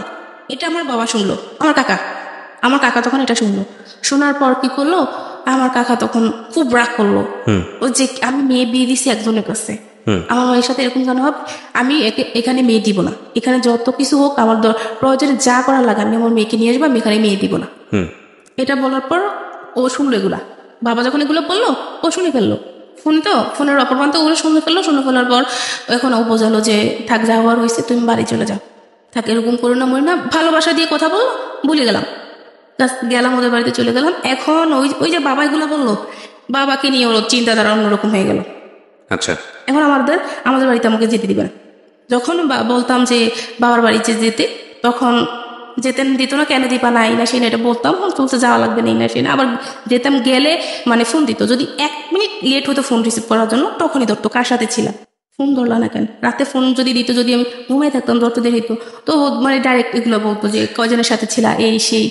তোর বাবা মা যেহেতু বাবার বাড়িতে আসতে চাইতাম, তো বলতো তোর বাবা মা কি তোকে ব্যবসা করার জন্য কি তোকে নিয়ে আসছে কিনা। দুটো জিনিস খেয়াল রাখবেন এখানে, ওনার বলার জায়গাটা স্ক্যাটারলি, উনি যেভাবে বলছেন অনেক কিছু হয়তো ওইভাবে বলে উঠতে পারছেন না, কিন্তু দুটো বিষয় খুবই গুরুত্বপূর্ণ। একটা হচ্ছে হাজব্যান্ড ইন্সপায়ার করছে ওয়াইফকে এই ধরনের একটা পথে যাওয়ার জন্য যেখান থেকে পয়সা রোজগার হবে, আবার সেই সন্দেহ করছে এই ওয়াইফকে যে সে অন্য কারোর সঙ্গে ইনভলভ কিনা। তার মানে উনি যা বলছেন, মানে আমাদের আজকে নিপা যে কথাগুলো বলছেন সেগুলো যদি সত্য হয়ে থাকে, তাহলে আমরা ধরে নিতে পারি যে ওনার হাজব্যান্ড সুস্থ মানুষ হলেও মানসিকভাবে কিছু না কিছু সমস্যার মধ্যে পড়েছে, এবং এগুলোকে সাইকিয়াট্রিস্টের কাছে নিয়ে গেলে, মনোবিজ্ঞানীদের কাছে নিয়ে গেলে তেনারা বিভিন্ন রকম রোগ হিসেবে আইডেন্টিফাই করে, সেগুলোর নামও আছে, সেগুলো তারা বলেন। তো আমি যেহেতু সাইকিয়াট্রিস্ট না, আমি ওইভাবে আইডেন্টিফাই করছি না, তবে আমি ধরে নিচ্ছি যে এটা এক ধরনের মানসিক অসুস্থতা। কারণ একটা মানুষ যদি তার ওয়াইফকে দিয়ে এই ধরনের কথা চিন্তা ভাবনা করে যে তাকে দিয়ে সে পয়সা রোজগার করবে, বলতেই আমার খুব লজ্জা লাগে, সেই ওয়াইফকে সে সন্দেহ করে কি করে, বা সন্দেহ করার একটা যুক্তি তো থাকে না, তাই না? সে কার সাথে মুভ করলো না করলো সেটা তো যুক্তিই থাকে না।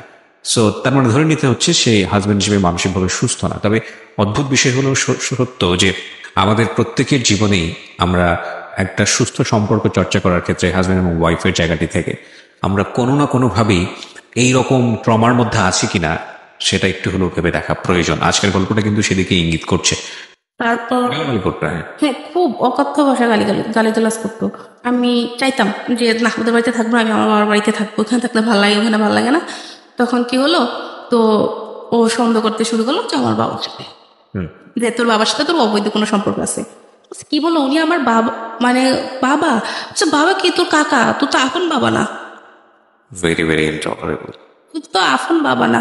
তখন ভাইয়া মানে এটা শোনার পর যে আমি কোন পর্যায়ে ছিলাম আমি জানি না। আমার বাবা এরকম একটা মানুষ ছিলেন যে এত ভালো ছিলেন। আমার কি হয়েছিল, একবার কি হয়েছিল, মা ভাই বোন কেউ ছিল না বাসায়, শুধু আমি ছিলাম। আমি খুব অসুস্থ হয়ে গেছি, আমার পানির দরকার, বাবা পানি নিয়ে দরজার অপর প্রান্তে দাঁড়িয়ে আছে, আমার রুমে ঢুকে না যে আমি কোন অবস্থায় আছি। 10 মিনিট থাকার পর বাবা বললো কি মা পানি নিবি না, তখন এসে আমি নিলাম। সেই বাবাকে নিয়ে সেই ধরনের কথা বললো। তখন আমি আমার পক্ষে আর মানে আর পারতেছি না। তখন আমি আমার দাদুর কাছে বললাম যে দাদি এই হচ্ছে, এখন কি করব। দাদি তো খুব বিয়ে করতেছে, হায় রে আমার ছেলে শুনলে কি হবে, এটা আমার ছেলে, যে ছেলে এত কষ্ট করলো আমার নাতি নাতনিদের নিয়ে, সেই ছেলেটা এখন জীবনের এই পর্যায়ে আসা এরকম কথা শুনতে হচ্ছে। মানে খুব কান্নাকাটি করতাম তখন, মানে হাইরে কান্না, কাউকে বুঝতে দিতাম না ফ্যামিলিতে, কিন্তু রাতের পর রাত কান্না করতাম। তো এরকম হওয়ার পর 2015 সালের দিকে আমার ছোট বোনের একটা প্রবলেম হয়েছিল, যে বিয়ে দেওয়া হয়েছে, বিয়ে দেওয়ার যাই হয়েছে সমস্যা, 2-3 দিন পর ওকে নিয়ে আসা হলো। নিয়ে আসার পর ওই যে এই যে সময়টা, যে তারপর সেকেন্ড আবার বিয়ে হওয়ার যে সময়টা 4-5 মাস, ওই সময়টা যে সে আমার সাথে কিভাবে আচরণ করতো ভাইয়া, মানে তা বলে বোঝাতে পারবো না। এত বাজে বিহেভ করতো, কিছু হলে বলতো তোকে আমি দিয়ে দেবো, তোকে আমি রাখবো না, তোকে আমি দিয়ে দেবো, এরকম আচরণ করতো, খুব বাজে বিহেভ করতো। একদিন হয়েছিল কি, ওরও ছোট বোনের বিয়ে হয়েছিল, হওয়ার পর ও ছোট বোনের শ্বশুরবাড়িতে বিভিন্ন দিতে হবে, ঈদের টাইমে তো উপহার হিসেবে কাপড় চোপড় দিতে হয়, তো সেই জন্য আমাকে ঢাকায় আনলো, মার্কেটিং করতে হবে, তো এই জন্য ঢাকায় আনলো। তখন কি করলো, ওই যে ওর নতুন একটা বিজনেস শুরু করলো, এই যে ড্রেসে যে এমব্রয়ডারি করা হয়, যে ইলেকট্রনিক কম্পিউটারের যে ইয়েগুলো আছে না, এমব্রয়ডারি মেশিনগুলো আছে না, ওগুলো আর কি ও নিল, কারখানা করলো, এমব্রয়ডারি কাজ করতেছে। ওর বললো যে ঢাকায় ঢাকায় আসলাম ওনাদের জন্য ড্রেস নিব, তো আমাদের ফ্যামিলিতে আবারও সেই সমস্যা, আগের মতো সমস্যা।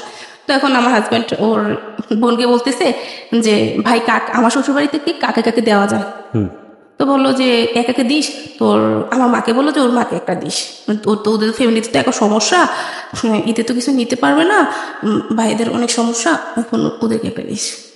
তো ফোন রাখার পর বললাম যে দিবা ঠিক আছে, একজনকে গিফট করবা সেটা ঠিক আছে, কিন্তু তুমি এটা মানে এইভাবে বলবা কেন যে নিতে পারবে না, তাহলে তো এটা করুণা করা হয়েছে, আমার মাকে দিতে হবে না, তোমাদের কিচ্ছু দিতে হবে না। এটা নিয়ে মানে ওর সাথে আমার মোটামুটি ঝগড়া শুরু হয়ে গেছে। ঝগড়া শুরু হয়ে যাওয়ার পর আমি একটা পর্যায়ে বললাম যে তুমি আমাকে এখন মার্কেটে নিবা না, মানে মার্কেটে যাওয়ার জন্য রেডি হচ্ছে, তুমি আমাকে এখন মার্কেটে নিবা না। যদিও তখন মানে এটা আমার বলার ঠিক হয়নি, আমি এটা বলে ফেলছি যে তুমি আমাকে মার্কেটে নিবা না, এই জন্য আমার সাথে এরকম করতেছো, ঝগড়া করতেছো। তো প্রথম তো ইয়েটা আমি শুরু করলাম, ওইটা বলার পর আমি যদি না বলতাম তাহলে এটা হতো না। তখন পরে বুঝতে পারলাম যে দুষ্টা হাত ছিল। তো এরকম যখন ঝগড়া একটা পর্যায়ে ঝগড়া চলতেছে, আমি বললাম যে তুমি নিবা না, এটা বলার পর কি করলো, খুব রাগ হওয়ার পর একটা দিয়ে লাঠি দিয়ে আমাকে পিটা দিল, খুব জোরে একটা পিটা দিল। দেওয়ার পর আর কি ওই বাঁশের ইয়েটা ছিল ওর হাতের ভিতরে, ওই বাঁশের ইয়েটা ভেঙে ঢুকে গেছে। ওরও রক্ত বের হচ্ছে, আমারও রক্ত বের হচ্ছে, খুব রক্ত বের হচ্ছে। এখন আমার যে রক্ত বের হচ্ছে আমার ওটা খেয়াল নাই, ওর রক্ত বের হচ্ছে, আমার ওটাই মাথায় কাজ করতেছে, ওর রক্ত বের হচ্ছে, মানে ওরা আমি ঝড়াই ধরতেছি, তোমার হাতে রক্ত বা করতেছে, দেখো আমি ওষুধ দিয়ে দিয়েছি, মানে ও তো আমাকে তখন ফেলে দিচ্ছে, ঝাড়া দিয়ে ফেলে দিচ্ছে যে না সর, লাগবে না, এই না সেই না। এখন ও খেয়াল করলো যে আমার হাতও কেটে গেছে, তখন ও আবার ওর হাত রেখে আমার করলো, মানে এই যে দুজনের যে একটা ভালোবাসা ওদের মধ্যে কিন্তু লাভ ছিল, সো এগুলো নোট করার মতো। এই বিষয়গুলো আছে, তারপরেও সন্দেহ আছে, তীব্রতা আছে, একজন আরেকজনকে দংশন করার মতো যে ধরনের ভেতরে বিষ থাকা দরকার সেই ধরনের ব্যাপারও আছে। এবং এটা অফকোর্স এটা মেল ডমিনেন্ট একটা সংসার, যেখানে আসলে আর একটা জিনিস, যে যখন একজন মানুষ জীবন গল্প বলে তখন সে নিজেকে ছাপিয়েই বলে, মানে নিজেকে এমন একটা জায়গায় সে প্রেজেন্ট করে যে আসলে সে অপরাধী না। হয়তো তার হাজব্যান্ডের কাছ থেকে শুনলেও হয়তো অনেক বিষয় দেখা যাবে তার ওয়াইফ সম্পর্কে সে বলছে, তো সেটাও একটু ভাবার বিষয় আছে। সবকিছু মিলিয়ে আপনারা ভাবেন, আমরা একটা আলটিমেট একটা মেসেজ নিতে চাই, দেখা যায় কতদূর সেটা আমরা পেতে পারি। হ্যাঁ বলেন। তারপর মানে এরকম চলতেছিল, তো চলার পর খুব মানে ভালোবাসা মারামারি করে আসলাম বাড়িতে আসার পর ও আসলো, ঈদে আসার পর কি হলো, বোনের হাজব্যান্ড বোনসা আমাদের বাড়িতে, আমার শ্বশুর বাড়িতে আসলো। আসার পর আমি আমার দেবরের সাথে কথা বলতেছি, ও আমাকে চা চাইছিল যে আমাকে চা দাও, তুমি দাঁড়াও আমি দিচ্ছি। তো ভাইয়ের সাথে কথা বলতেছি যে ভাইয়া যাই হয়েছে এতদিন সংসারে যেভাবে হয়েছে, কেন এখন আমাদের দায়িত্ব যে সংসারটাকে ভালোভাবে তৈরি করা, আপনার বোন ছিল, বোনটাকে বিয়ে দিয়েছেন, এখন আমরা মানে ভালোভাবে সংসারটাকে সুন্দরভাবে গুছিয়ে তুললে আর সমস্যা নেই, এভাবে নিয়ে ভাইয়ের সাথে সাংসারিক ভাবে কথা বলতেছে। ও আমার হাজব্যান্ড ওই যে বলো চা দিতে, আমার মনে নাই, তো 10 মিনিট পরও আমাকে ডাক দিল, খুব জোরে ডাক দিল। তো ডাক দেওয়ার পর কি করলো, আমি গেলাম, যাওয়ার পর মানে কিছু বুঝে ওঠার আগে ও আমাকে এমন জোরে একটা থাপ্পড় দিল, মানে আমি পুরা পড়ে গেলাম, মানে কি হলো এটা।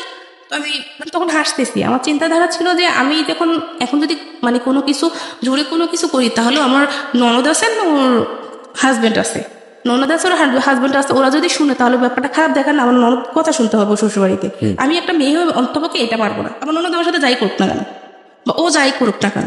তো এটা বলার পর আমি কি করলাম, ওকে চা এনে দিলাম। আমার মা আমার ছোট বোন তখন ওদের বাড়িতে ছিল, অন্য ঘরে ঘুমালো। তো আমি কি করলাম, ওকে চা এনে দিলাম।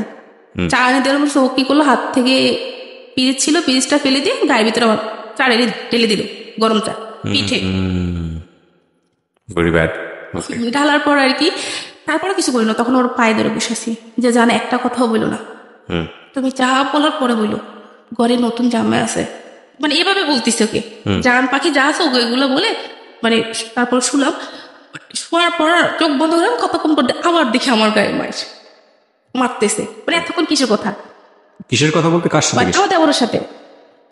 আমি তোকে বললাম, এখন মারার পর এখন আমার শাশুড়ি হঠাৎ করে উঠলো, উঠে দেখে যে এরকম হচ্ছে। তো আমার শাশুড়ি কি শুরু করলি, এখন আমার শাশুড়িকে বকতেছে, আপনার হাজবেন্ড? হ্যাঁ, যে খেয়াল রাখে না কিভাবে চলতেছে ঘরের ভিতরে, বা এসব খেয়াল রাখে না, মাকে খুব বকতেছে। তো মানে আপনাকে মারছে কেন? আমার ভাই থেকে শাসন করা উচিত ছিল। ওদের সাথে না, ভাইয়ের সাথে আমরা খারাপ কোনো কথা বলতেছি না, ভাই তো খারাপ কিছু বলতেছে না আমাকে, আমি তো সংসারের বিষয়ে কথা বলতেছি। তো ওর মাথায় কি আমি তো সেটা বুঝতে পারতেছি না, ও কেন এরকম করতেছে। একটা সময় সে আমাকে ভালোবাসতেছে, আমার অসুস্থ হয়ে গেলে মানে আমাকে সে কি করবে, শুধু চিন্তাধারা এটা থাকে যে কোন ডাক্তার দেখালে আমাকে ভালো হবে, কোথায় নিলে আমাকে ভালো হবে, তার মাথায় শুধু এসব কাজ করে। আমার 19 থেকে 20 হতে গেলে আমার মারামারি, গালাগালি, মানে খুব এরকম চলতেছে। চলার পর তখন পরের দিন আমার এটা মিটমাট হয়ে গেল, নিজে সব মিটমাট করে ফেললো। আমার মা ছিল ওদের বাড়িতে, তখন আমার মাকে আমার শাশুড়ি বললো, আমাকে মারছে সেটা বলে নাই, বললো যে গালাগালি করছে। মানে আমাকে বললো যে মা কি হয়েছে, তো মা কিছু হয় না, আমি সব শুনছি। তখন মার কাছে তো আমি শিকার দিয়েছি যে মা এরকম এরকম হয়েছে। তো মা বিশ্বাস করতে পারে না যে মা জামাই এরকম করবে। মানে আমার ফ্যামিলির কোনো মানুষ জানে না যে আমার হাজবেন্ড এরকম করতেছে আমার সাথে।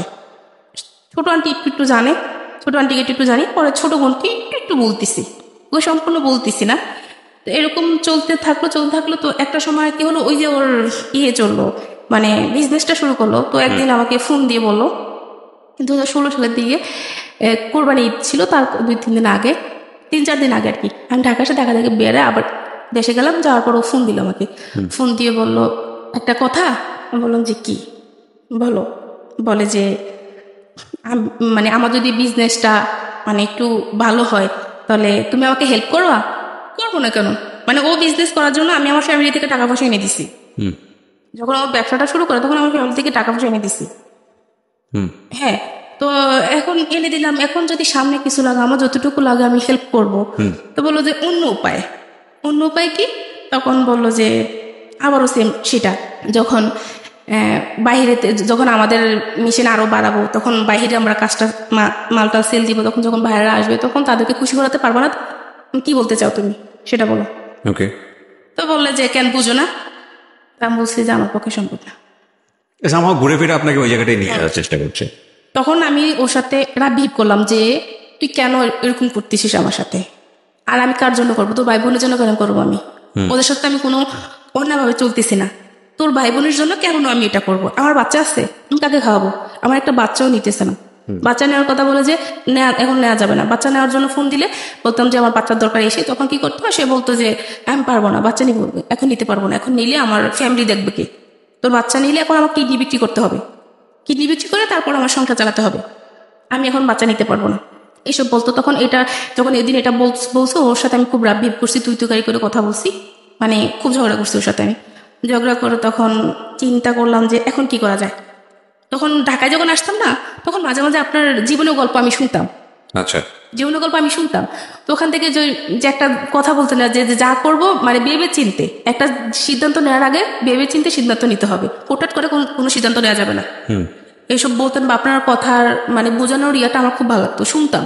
তো এটা নিয়ে ও খুব করতো, এগুলা কি শোনো, এসে এগুলা ভালো না, এগুলা খুব খারাপ, মানে এটা নিয়ে এটা মানে একদিন একটা থাপ্পড় পর্যন্ত দিছে আমাকে। আমি কি বলে, এগুলো শোনা খুব ভালো, এগুলো খুব ভালো একটা অনুষ্ঠান, বলে এগুলা ফালতু, এগুলো ভালো না, এগুলা বলতো। আমি তখন নিউজ পেপার পড়তাম প্রচুর, এটাও পড়তে দিত না। আচ্ছা, মানে পড়াশোনা বা অন্য জগৎ থেকে সম্পূর্ণ দূরে রাখতেছে আমাকে। পড়াশোনাটা এদিক দিয়ে বন্ধ হয়ে গেছে, এত দূরে আমি কলেজে যাওয়া সম্ভব না, আসা যাওয়া, বা আমার বাবার বাড়িতে আমি থাকি বেশি, সেক্ষেত্রে আমি এখানে পড়াশোনা করতে পারবো না। আস্তে আস্তে পড়াশোনা মানে মাথা থেকে ঝেড়ে দিলাম। জেলে দেওয়ার পর মানে এভাবে একটা সংসারে চলতেছে, এভাবে কি পড়াশোনা করা যায়? দৈনিক এসব নিয়ে ঝগড়াঝাটি, আমি ভালো না, আমি খারাপ, আমি অন্য কারোর সাথে ছিলাম, আমার বাবাকে নিয়ে সন্দেহ, এভাবে নিয়ে সবকিছু মিলিয়ে একটা মানুষের পক্ষে সম্ভব না। আমিও অসুস্থ দিনের পর দিন অসুস্থ থাকতাম। তো এই যে অসুস্থ থাকতাম সেই দেখতো, ডাক্তার সেই দেখাতো। আমার অ্যাপেন্ডিসাইডের সমস্যা হয়েছিল, অপারেশন করেছে সেই করছে এগুলা, 1 টাকা আমার ফ্যামিলি থেকে দেওয়া হয়নি, সম্পূর্ণ কিছু ও খরচ করলো। তখন ভাবতে হচ্ছে সে আমাকে ভালোবাসে, আমি তাকে ভালোবাসি, তাকে ছাড়া আমি একটা মিনিটও চিন্তা করতে পারতাম না। মানুষটা ভালো, হয়তো বা তার সমস্যা আছে। তখন আমি আমার ননদকে বললাম যে তোমার ভাই তো এরকম এরকম করতেছে, মাকে বললাম যে মা আপনার ছেলে তো এরকম করতেছে, একটা কাজ করেন, আপনার ছেলেকে একটা ডাক্তার দেখান, একটা ডাক্তার দেখালে তার ভালো হবে, সে যে এরকম করতেছে একটা ডাক্তার দেখালে খুব ভালো হবে। আর তো ওর আবার মাঝে কি শারীরিক একটু সমস্যা ছিল, শারীরিক একটু সমস্যা ছিল। তো আমার কথা হচ্ছে যে সমস্যা দিচ্ছে সমাধান করবে সে, আচ্ছা, আমার সবসময় এটা মনে হতো। তো ও বলতো যে আগে পায়া তুমি এখন আছো, এজন্য খুশি, কোনো সমস্যা নেই, মানে ও এটা ভাবতো। কিন্তু আমার কথা হচ্ছে যে আল্লাহ সমস্যা দিচ্ছে, আল্লাহ সমাধান করো, তুমি ডাক্তার দেখো। আপনি মানে প্রবলেমটা আসলে কার ছিল, আপনাদের হাজব্যান্ড ওয়াইফের মধ্যে? বেবি না হওয়ার প্রবলেম? বেবি না হওয়ার জন্য তো কোনো ডাক্তারই দেখানো হয় নাই। কিন্তু বেবি তো আপনারা হচ্ছে না, বেবি চাচ্ছেন, ঠিক আছে, তো আপনারা আমি চাচ্ছি, ও চাচ্ছে না। আচ্ছা। তো একবার যেহেতু আমার পিরিয়ডের সমস্যা, আবারও আমি ঢাকাতে একটা মহিলা ডাক্তার দেখালাম। তো দেখানোর পর ওখানে মহিলা ডাক্তার একটা ওষুধ দিল আমাকে, এই ডাক্তার এই ওষুধটা খাবেন, ওই ওষুধটা খেলে তারপর হাজবেন্ড একসাথে দেখেন বেবি হবে ইনশাল্লাহ। কিন্তু আমার হাজবেন্ড ওই ওষুধটি আমাকে কিনে দেয়নি। আমি বলি ওই ওষুধটা কিনো, কেন কিনো, বেশি কথা বলবা না, প্রবলেম। ওকে, ঠিক আছে। এরকম ভাবে চলতেছে চলতেছে, পরে চলার পর যখন ও আমাকে এটা বললো, তখন সিদ্ধান্ত নিলাম যে না, আর সহ্য করা যায় না। তখন একটা কাজ করি, যে এই যে সে যে আমার সাথে এরকম করতেছে, তো আমাকে যা করতে হবে ভেবে চিন্তে করতে হবে। বোকা তো মানে বোকার মতো এতদিন সবকিছু সহ্য করছি, আমাকে এখন প্রমাণ করতে হবে যে আসলে সে মানুষ খারাপ, সে ভালো না। সবার কাছে সে অনেক ভালো একজন মানুষ, তাকে আমার প্রমাণ করতে হবে যে সে মানুষ ভালো না। তখন যখন যেদিন কোন একটা বিষয় নিয়ে ঝগড়াঝাটি গালাগালি শুরু হয়ে যেত, 19 থেকে ফোন দিতে ধরতে একটু দেরি হতো, তো এই শুরু হয়ে যেত। তখন আমি আমার বোনকে শোনালাম, আমার মাকে শোনালাম, বাবা তো আগে থেকেই বুঝতে পারলো, শোনালাম, সবাইকে শোনালাম, সবাই মোটামুটি বুঝতে পারতেছে যে আমার হাজবেন্ড খারাপ। তো এটা জানার পরে কি হলো, আমি ঢাকাতেও আস্তে আস্তে আমার বড় মামি বা আমার মামাতো বোন টুন হোক, আমার মেজো মামি, সবাইকে মোটামুটি আমি জানালাম। সবাই মোটামুটি দেখলো, বুঝতে পারলো, সবাই বুঝতে পারলো যে ও আসলে মানে মানুষ হিসাবে বেশি ভালো না। এতদিন মানে ও মুখোশ পড়া ছিল, কিন্তু আসলে সে মানুষ ভালো না। এরকম করার পর কিন্তু ও যে আমার সাথে ওগুলো প্রপোজ করতেছে, ওটা শুধু আমার ছোট বোনকে বললাম আমি, যে মনি এরকম এরকম তোর ভাইয়া করতেছে আমার সাথে। ছোট বোনটার বিয়ে হয়ে গেছে, তার বিয়ে হয়ে গেছে। তো তখন বিয়ে হয়ে যাওয়ার পর ছোট বোনটাকে বললাম যে তোর ভাইয়া তো আমাকে এগুলো বলে। তখন ও বললো যে আপু তুই একটা কাজ কর, তুই যাইস না, ভাইয়ের কাছে যাইস না, এভাবে মানুষের জীবন চলে না, তুই যাইস না, কত সহ্য করবি তুই, আর কত সহ্য করবি। এটা বলার পর আমি সিদ্ধান্ত নিলাম যে আস্তে আস্তে সবকিছু মানে ওর কাছ থেকে আমার দূরে সরে যেতে হবে। কিন্তু এখন ওই যে আমি আমার ফ্যামিলির পক্ষ থেকে ওর জন্য যে আমি ফ্যামিলি থেকে টাকা পয়সা আনলাম, ওটা তো আমার দিতে হবে।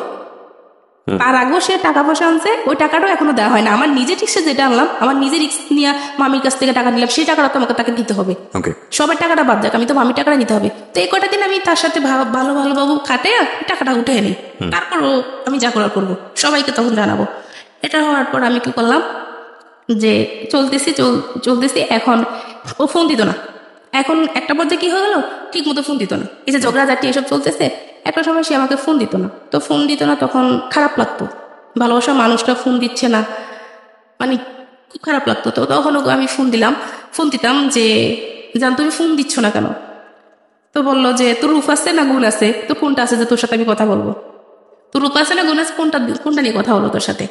এটা বলার পর নিজের কাছে একটু খারাপ লাগলো। ওই দিনে মনে হলো আর কি, আমার হাজবেন্ড আমাকে পছন্দ করে বিয়ে করেনি, ও বিয়ের পর দিন একটা বললো, তারপর থেকে আমাকে আর কোনোদিনও বুঝতেই দেয়নি।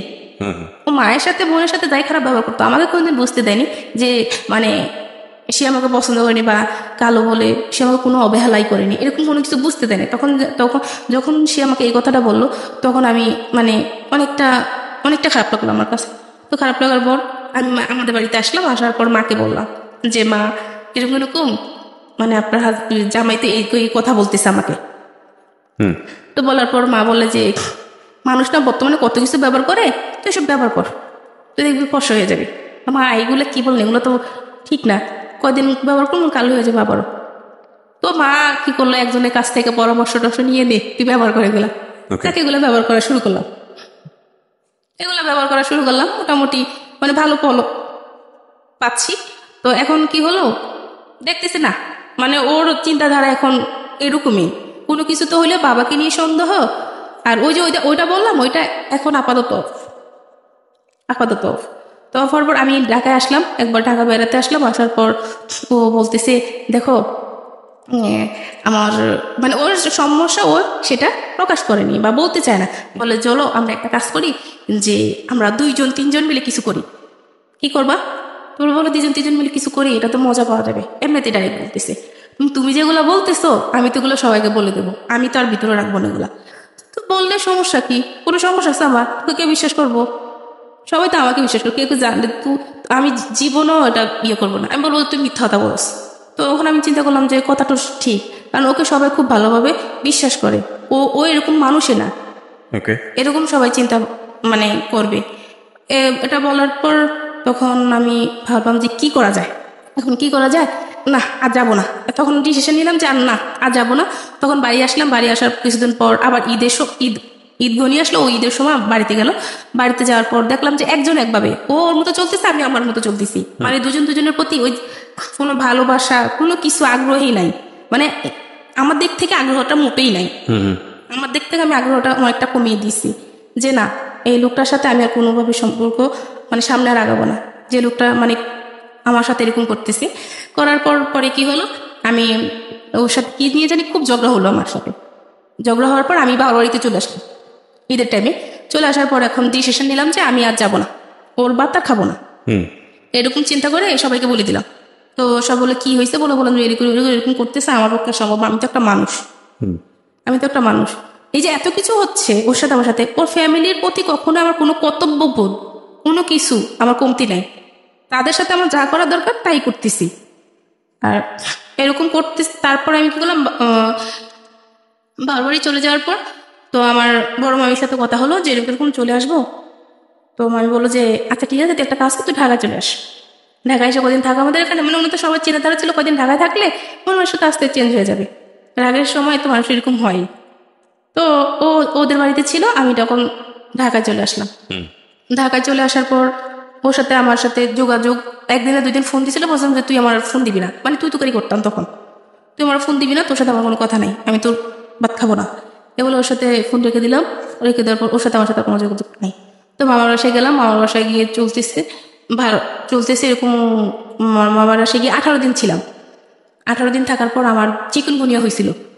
চিকুনগুনিয়া হওয়ার পর তো আমি যে ডাক্তারের কাছে নিতে পারতেছি না, এত অসুস্থ বা সমস্ত শরীর ব্যথা, আমি নামতে পারতেছি না। ওইটা আবার মামার বাসায় যে দারোয়ান উনি দেখছে।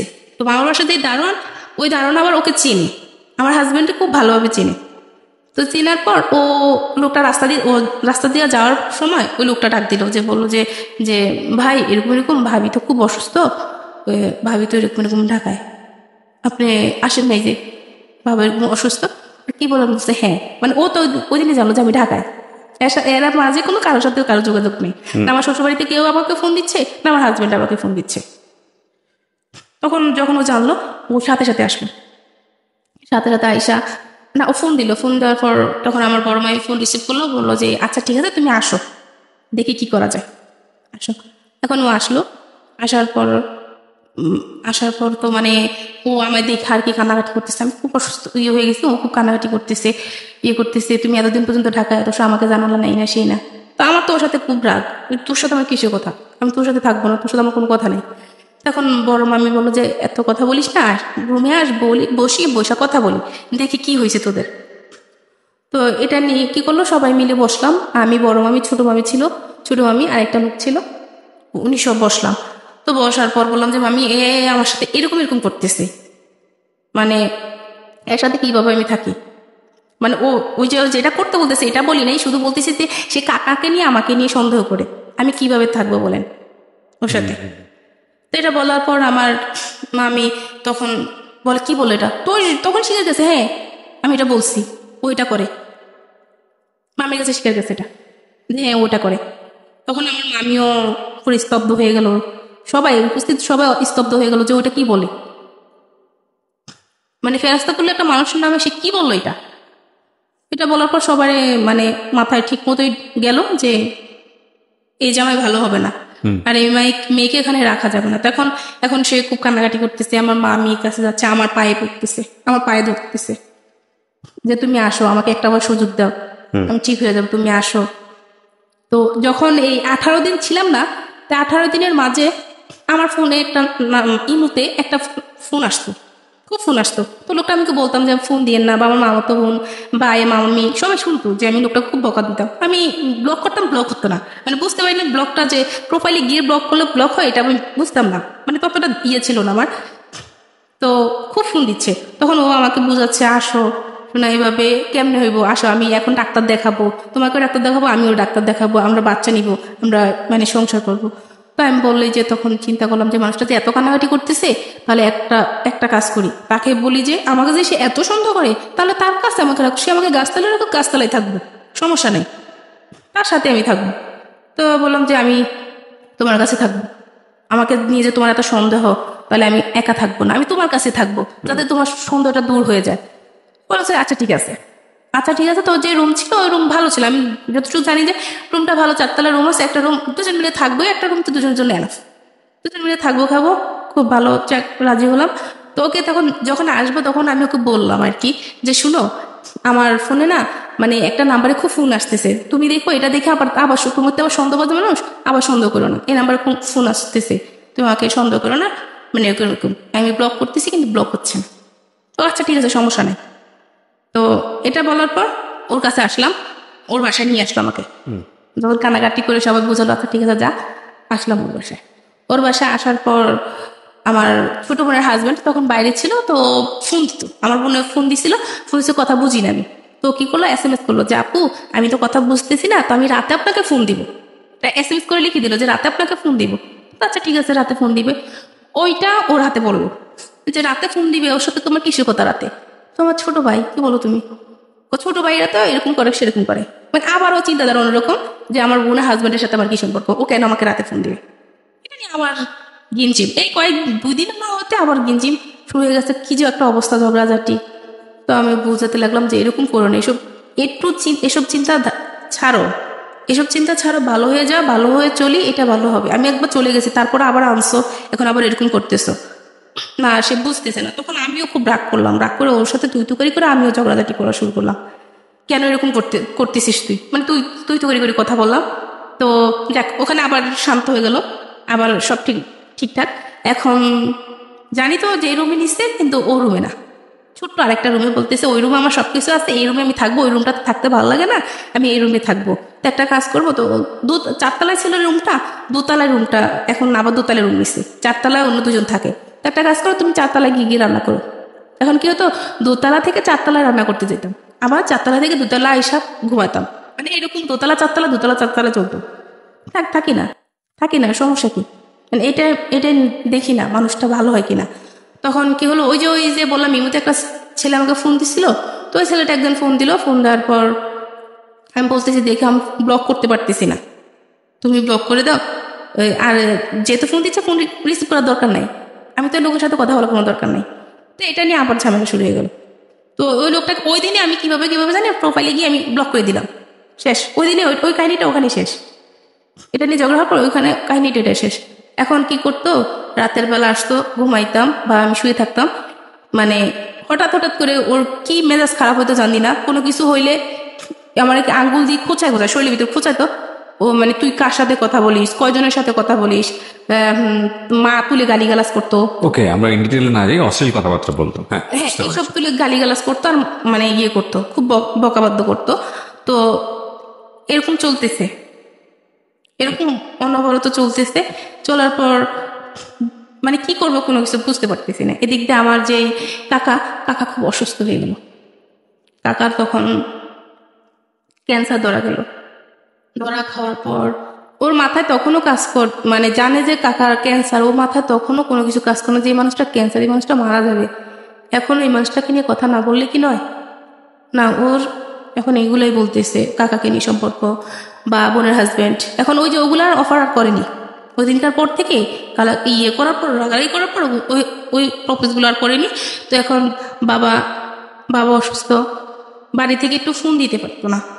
যখন মাকে ফোন দিতাম তো বলতো যে বাবা খুব অসুস্থ, তোর বাবার আজকে এই অবস্থা। তখন শুনে খুব খারাপ লাগতো যে আমার মানে বাবার এই অবস্থা। আর আমি যখন থেকে আমার হাজব্যান্ড এগুলো সন্দেহ করা শুরু করলো তখন থেকে আমি কোনোদিনও মানে বাবা বলে জড়িয়ে ধরতে পারিনি যে এই মানুষটা আমার বাবা, কাকা, যে মানুষটা আমার ছোট থেকে বড় করছে। একটা দ্বন্দ্ব লাগতো বুকের ভিতরটা, জানি কেমন করতো যে এই মানুষটাকে নিয়ে আমার হাজব্যান্ড এত কথা বলে, যে মানুষটা আমাকে মা ছাড়া কথা বলেনি। আমার সন্তান নাই কিন্তু আমার বাবা আমাকে মা ডাকতো, ওইটাই আমার আল্লাহর কাছে শুকরিয়া ছিলাম। তো এখন এরকম চলতেছে। চলার পর আমি একদিন কি করলাম, আমার মামার বাসায় গেলাম। আমার মামাতো বোন, খালাতো বোন সবাই ছিল বাসায়। আমি গেলাম ওদের কাছে, গিয়ে মানে কয়েকদিন থাকলাম, 3 দিন থাকলাম আর কি।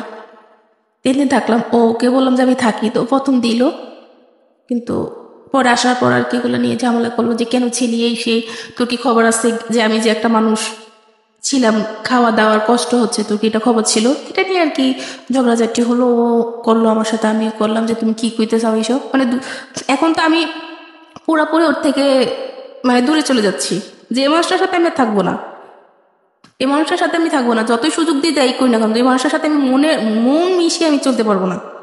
যে মানুষটা আমার সাথে এরকম করতেছে, দিনের পর দিন আমাকে এরকম অত্যাচার করতেছে, মানসিকভাবে এরকম অত্যাচার রাখতেছে। যে ডাক্তার দেখার শত, কিন্তু এগুলো দিয়ে তো সে আমাকে শান্তি দিচ্ছে না। একটা মেয়ের শান্তি কিসে? স্বামী। এই স্বামীর কাছে তো আমি শান্তি পাচ্ছি না। তো এটা নিয়ে খুব ঝগড়া হলো। একদিন রাতে খুব ঝগড়া হলো। ঝগড়া হওয়ার পর মানে একটা পর্যায়ে ও আমাকে খুব মারলো, অনেক মারলো। মারার পর আমি আমার ভাইকে ফোন দিলাম যে আমার এই করছে, আমাকে মারছে। মারার পর কি করলো, ভাই আসলো পরের দিন। আসার পর ভাই আসা দেখলো যে আমার গলায় করে মানে মারছে, তো দাগ পড়ে গেছে, করছিল সবকিছুতে দাগ পড়ে গেছিল।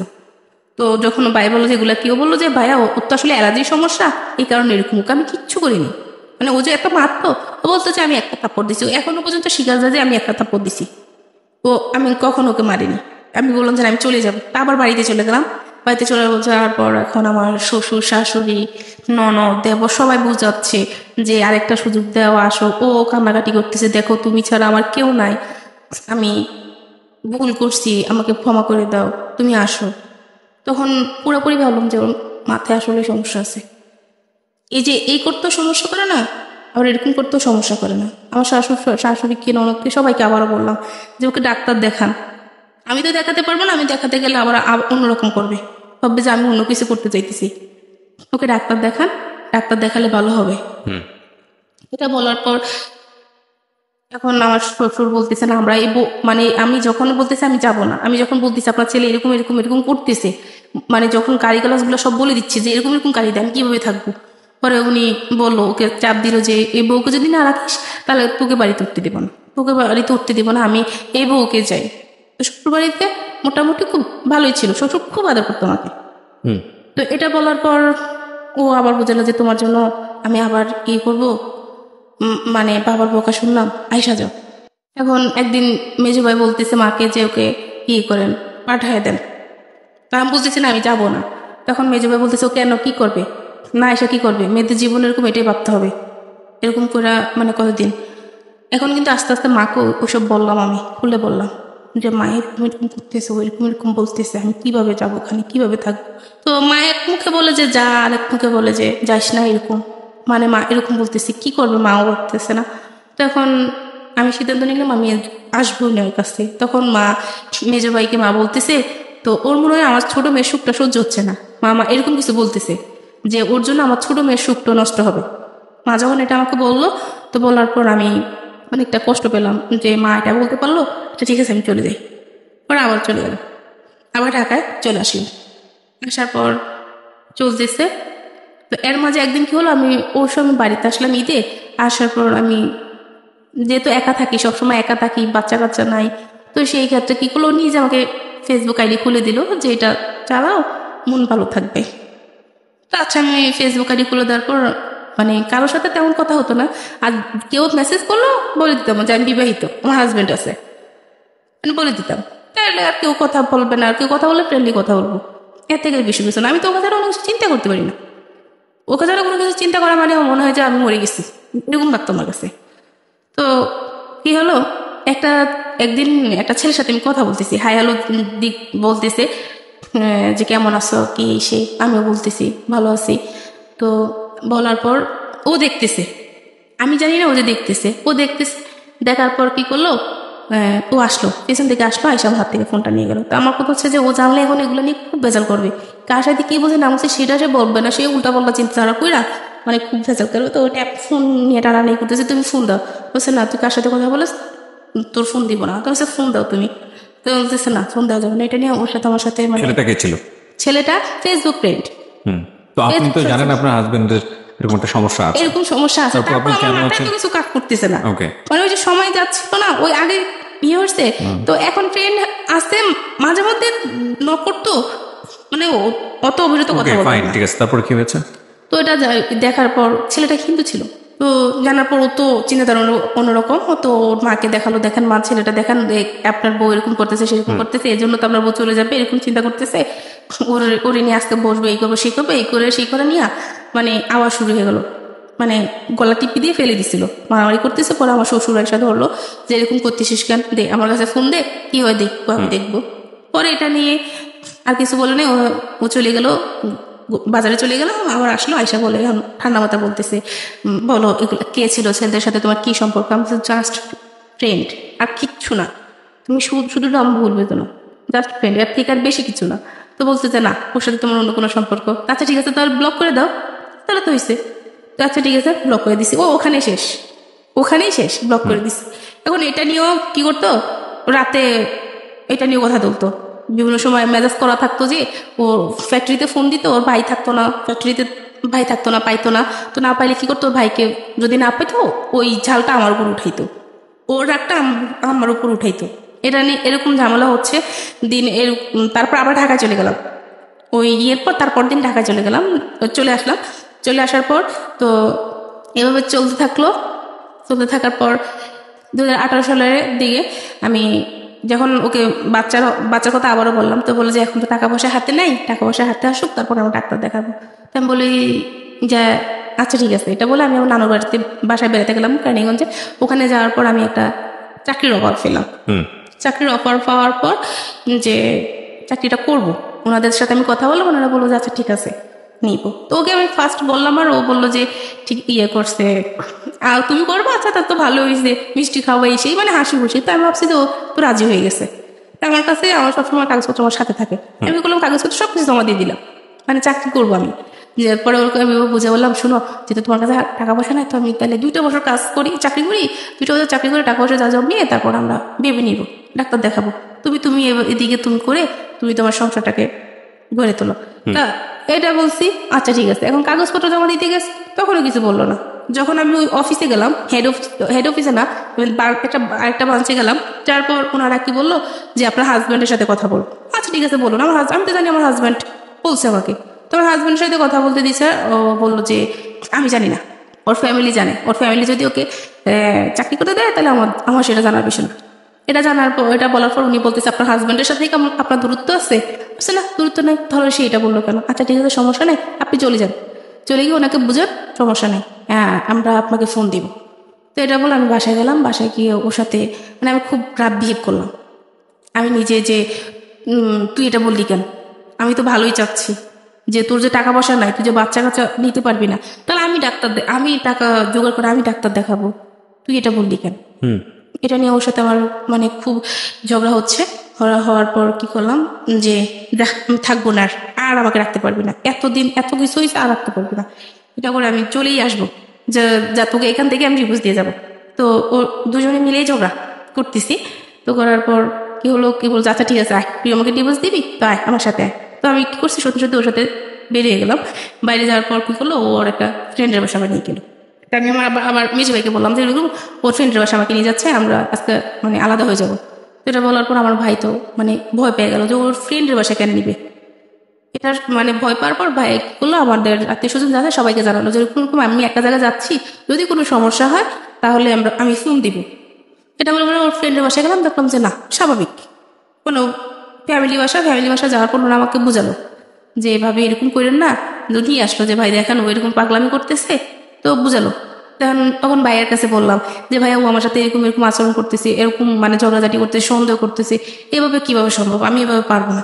এটা বলার পর এখন আমি বাড়ি চলে যাবো, থাকবো না, কোনোভাবে থাকবো না, নাহলে আমি সুইসাইড করে ফেলবো। তো ভাইয়া বললো যে আচ্ছা ভাবি ইয়ে করেন না, ফাহিম ভাই ও যদি যেতে চায় তাহলে ওকে বাড়িতে পাঠান, কয়েকদিন থেকে আসুক তারপরে ঠিক হয়ে যাবে। তা আমি সত্যি আমি বাড়িতে আসলাম, বাড়িতে আসা কয়েকদিন থেকে আবার এখন কেন জানি ওর জন্য আমার খারাপ লাগতেছে, না আমি থাকবো না, চলে যাই। ঢাকায় চলে আসলাম, ঢাকায় চলে আসার পর যাক ভালোই চলতেছে। নানুর বাসায় যেতাম বা মামার বাসায় যেতাম, আগে এগুলো নিয়ে কোনো সমস্যা করতো না। প্রথম এগুলো নিয়ে কোনো সমস্যা করতো না, পরবর্তীতে এগুলো নিয়ে সমস্যা করতেছে। যা ও ছাড়া আমি আমার ফ্যামিলির মানুষের সাথে অনেক জায়গা ঘুরতে যেতাম, যেতে দিত, এগুলো নিয়ে কোনো সমস্যা করতো না, এগুলো নিয়ে ভালো ইয়ে করতো। তো ঘুরতেছি ফিরতেছি ভালোই। এখন রমজানে কি করলাম, ও একদিন বসে বসে আমাকে বলতেছে যে তুমি কোন দিন জানি মানে টার্গেটে পড়ে গেছো। কি টার্গেটে বসে, তুমি কেমন মেরে ফেলবো নাকি, কিসের টার্গেট বলতেছে তুমি এগুলা, বলছে টার্গেটে পড়ে গেছো, তুমি হাসতেছে আর বলতেছে টার্গেটে পড়ে গেছো। তা আমি এটাতে খুব ভয় পাইছি যে কিসের টার্গেটে পড়ে যাচ্ছি আমি। তো বললো যে না কিছু না, এ বলে ও মানে তখনই চুপচাপ হয়ে গেল। তখন আমার খুব ভয় লাগলো যে সে খারাপ কিছু একটা করতে চাচ্ছে, যে আমি টার্গেটে পড়ে যাচ্ছি। তখন আমি আমার ফ্যামিলিকে বললাম যে ওরকম করতেছে। এখন সবাইকে মোটামুটি বলা হয়ে গেল, এখন সবাই চাইতেছে যে চলে আয়। এখন সবাইকে বিশ্বাসও করাতে বললাম যে এখন আমাকে কেউ দোষ দিতে পারবে না, কেউ বলতে পারবে না যে আরেকটা সুযোগ দে, কেউ বলতে পারবে না ধৈর্য আমি দোষলাম। সবাইকে দেখানোর পর আমি কি করলাম, ঈদে বাড়িতে গেলাম, বাড়িতে গিয়ে আবার চলে আসলাম, চলে আসার পর এখন বাবা অসুস্থ, আরো বেশি গুরুতর অসুস্থ হচ্ছে। তো গেলাম, বাড়িতে আসলাম, গেলাম, যাওয়ার পর বাবাকে দেখে এসে আবার চলে আসলাম। আবার 9 দিন পর আবার ফোন গেল যে বাবা খুবই অসুস্থ। তো তার আগের দিন আমি ওকে তার সাথে আমার যে সমস্যাটা হয়েছিল তো ওই দিন আমি হাসতেছি, দুজনে হাসাহাসি করতেছি, বলতেছে যে তোমার হাতের রান্না আসলে অন্যরকম, মানে খায় খুব তৃপ্তি পাওয়া যায়। আমি বলছি সব বাদ দাও, এবার দুষ্টামি পাচ্ছি, যা হয়েছে করো, এটা কাজ করো শোনা, এবার বাচ্চা নেওয়ার জন্য ডাক্তার দেখা, এটা ভালো হবে। ওইটা বলছি, আবার রাগারাগি শুরু হয়ে গেলো, তোর বাচ্চা নেওয়ার জন্য এত পাগল করে নিচ্ছে, এরকম করে পরে যা আর থাকবো না, এইবার শেষ। তখন কি করলাম, সবকিছু ইয়ে করে পরের দিন ফোন আসলো যে বাবা খুবই অসুস্থ, আমাকে দেখতে চাচ্ছে। তো চলে গেলাম, বাড়িতে চলে যাওয়ার পর 5 দিন পর বাবা মারা গেল। 5 দিন পর বাবা মারা গেল, আমাকে মা ডাকার যে আমাকে মা রাখতো সে মারা গেল। তো বাবা মারা যাওয়ার মানে শুধু এটা বলো যে মা তুই খুব ভালো থাকবি, তুই খুব ভালো থাকবি, আর এই লোকটার কাছে না যাওয়াটা ভালো হবে, যে এত কষ্ট দেয় আমার মাটারে। তো বাবা মারা যাওয়ার পর ওকে জানানো হলো, ওরা গেল, যাওয়ার পর যা কিছু করার পরে চলে আসলো। তারপর ঈদ হলো, কোরবানি ঈদ হওয়ার পর এখন ঈদের সময় ওদের বাড়িতে যাওয়ার জন্য আমাকে বলতেছে, আমি যাইনি। না যাওয়ার কারণে অনেক চেষ্টা তারা করলো আমাকে যাওয়ার জন্য, আমি যাইনি। তারপর আমার দেবর বিয়ে ছিল, তো আমার ননদ দেবর আয়সা খুব মানে ইয়ে করে নিয়ে গেল যে ওকে নিয়ে যাই, ওকে দেন। তো আমাকে একদিনের জন্য দেওয়া হলো, একদিন গিয়ে থেকে তারা বললো যে আমরা বসবো এটা নিয়ে। ওরা এইভাবে আর কয়েকদিন চলবে, ওরা দুজনের বয়স হচ্ছে, বাচ্চা কাচ্চা কিছু হচ্ছে না, এটা 2 দিন পর ঝগড়া, তার থেকে ভালো ওদের এরকম হওয়া দরকার কি। এটা বলে আমি একদিন থেকে তারপর চলে আসলাম। ওই দিন বসলো, সবাইকে নিয়ে বসা হলো। এখন বসা হওয়ার পর বললো যে তোদের সমস্যা কি, মূল সমস্যাটা কি। তো আমাকে প্রথমে জিজ্ঞাসা করলো যে কি সমস্যা। পরে আমি বললাম যে আমাকেও সন্দেহ করে কতদিন যাবত, বিয়ের 1 সপ্তাহ পর থেকে। তাদের তুই বলিস নি কেন, এতদিন বলিনি, দেখে না ঠিক হয় কিনা। কিন্তু এতটা বছর পর্যন্ত, কত বছর, 7.5 বছর, 7.5 বছর, এতদিন পর্যন্ত এত কিছু করলাম। পরে বললাম যা হচ্ছে আমার সাথে এরকম বলতেছি। আর ও বললো যে তখন ওকে জিজ্ঞাসা করলো যে তুমি ওকে সন্দেহ করো কেন। পরে বললো যে আবার না, ও অসুস্থ দিকে আমার ওর সন্দেহ হয়। তুমি এই যে সন্দেহ করতেছো, ওর কিছু পাইছে পর্যন্ত? বলছে না। ওকে কোনো ছেলেদের সাথে কথা বলে, যে ও একটা ছেলের সাথে কথা বলছে, ইমুতে কথা বলছে, ফেসবুকে কথা বলছে, কিছু করছে, ওর সাথে দেখা করছে? কয় না। তো ও বিয়ের আগে একটা ছেলের সাথে সম্পর্ক করছে, ওই ছেলের সাথে কোনোদিন কথা বলছে? যে না। এসব যখন সে বললো, তাহলে তুমি ওকে সন্দেহ করো কেন? ও অসুস্থ থাকে এই জন্য আমার সন্দেহ হয়। আমার কেন সন্দেহ হয় জানি না, অসুস্থ থাকে সন্দেহ হয়। এটা বলার পর সবাই বললো যে আচ্ছা ঠিক আছে, তাহলে ওকে 2 মাস সময় দেওয়া হোক। আমি তো যাবো নাই। তখন আমি আমার একটা আঙ্কেলকে বললাম যে ও আমাকে এইসব অফার করে, আমি কিভাবে ওর সাথে যাব। তারপরে সবাই মিলে একটা বললো যে না, ওকে সময় দেখ, কারণ এখন বাবা মারা গেছে, এখন আমার মানে উপরে আর তো ইয়ে নাই, 2 মাস সময় নেওয়ার পর ও আমাকে ফোন দিত, আমি ঠিক মতো কথা বলতাম না। তখন ও বললো, কেন তুমি আমার সাথে এরকম করো, এখন তো সবকিছু ঠিকঠাক হয়ে গেছে, তুমি 2টা মাস থাকো তারপরে আসো এসে। তখন আমি বললাম যে তোমার সাথে আমার কিসের কথা, যে স্বামী তার স্ত্রীকে এসব কথা বলতে পারে? তো কখন আমি তোকে বললাম, আমি তো তোকে কিছুই বলিনি। আমি এখন সবাইকে বলবো যে তুই আমাকে এসব অফার করছিস, যে তুই অন্য ছেলেদের সাথে থাকতিস, এই জন্য আমি তোকে দিতে চাই না বলে তুই আমার কাছ থেকে চলে যাস। আমি এইসব মানুষকে বলবো, দেখি তুই কি করিস, পারলে তুই কিছু করিস, মানে সবাই আমাকে বিশ্বাস করে, সবাই আমাকে বিশ্বাস করে। ও খুব ভালোভাবে মিথ্যা বলতে পারে। তো তখন চিন্তা করলাম যে কি করবো এখন। আর এখন বাড়িতে যখন থাকতেছে তখন মোটামুটি অনেকে জেনে গেছে যে আমার মানে এরকম হবে। তখন একজন অফার করলো যে একটা কাজ কর, এরকম থেকে কি করবি, ইমুতে কথা বল, ছেলেদের সাথে ইমুতে কথা বলে টাকা ইনকাম করিস। কেউ একজন বললো যে আয়, মানে একদিন অন্য কিছু করি, মানে এইসব কিছু অফার করতেছি। কিভাবে চলবে, বাবা তো নাই এখন, ভাইদেরও মোটামুটি, তো এভাবে কেমনে চলবে, ভালোভাবে চলতে পারবে, এইসব অফার পাচ্ছি। এখন মাথায় সারাক্ষণ কাজ করতেছে, আমি কি করব, মানে কি করার আছে আমার। খুব ডিপ্রেশনে পড়তাম। রাতের পর আমি রাত কি করতাম ভাইয়া, বাইরে কাটাতাম।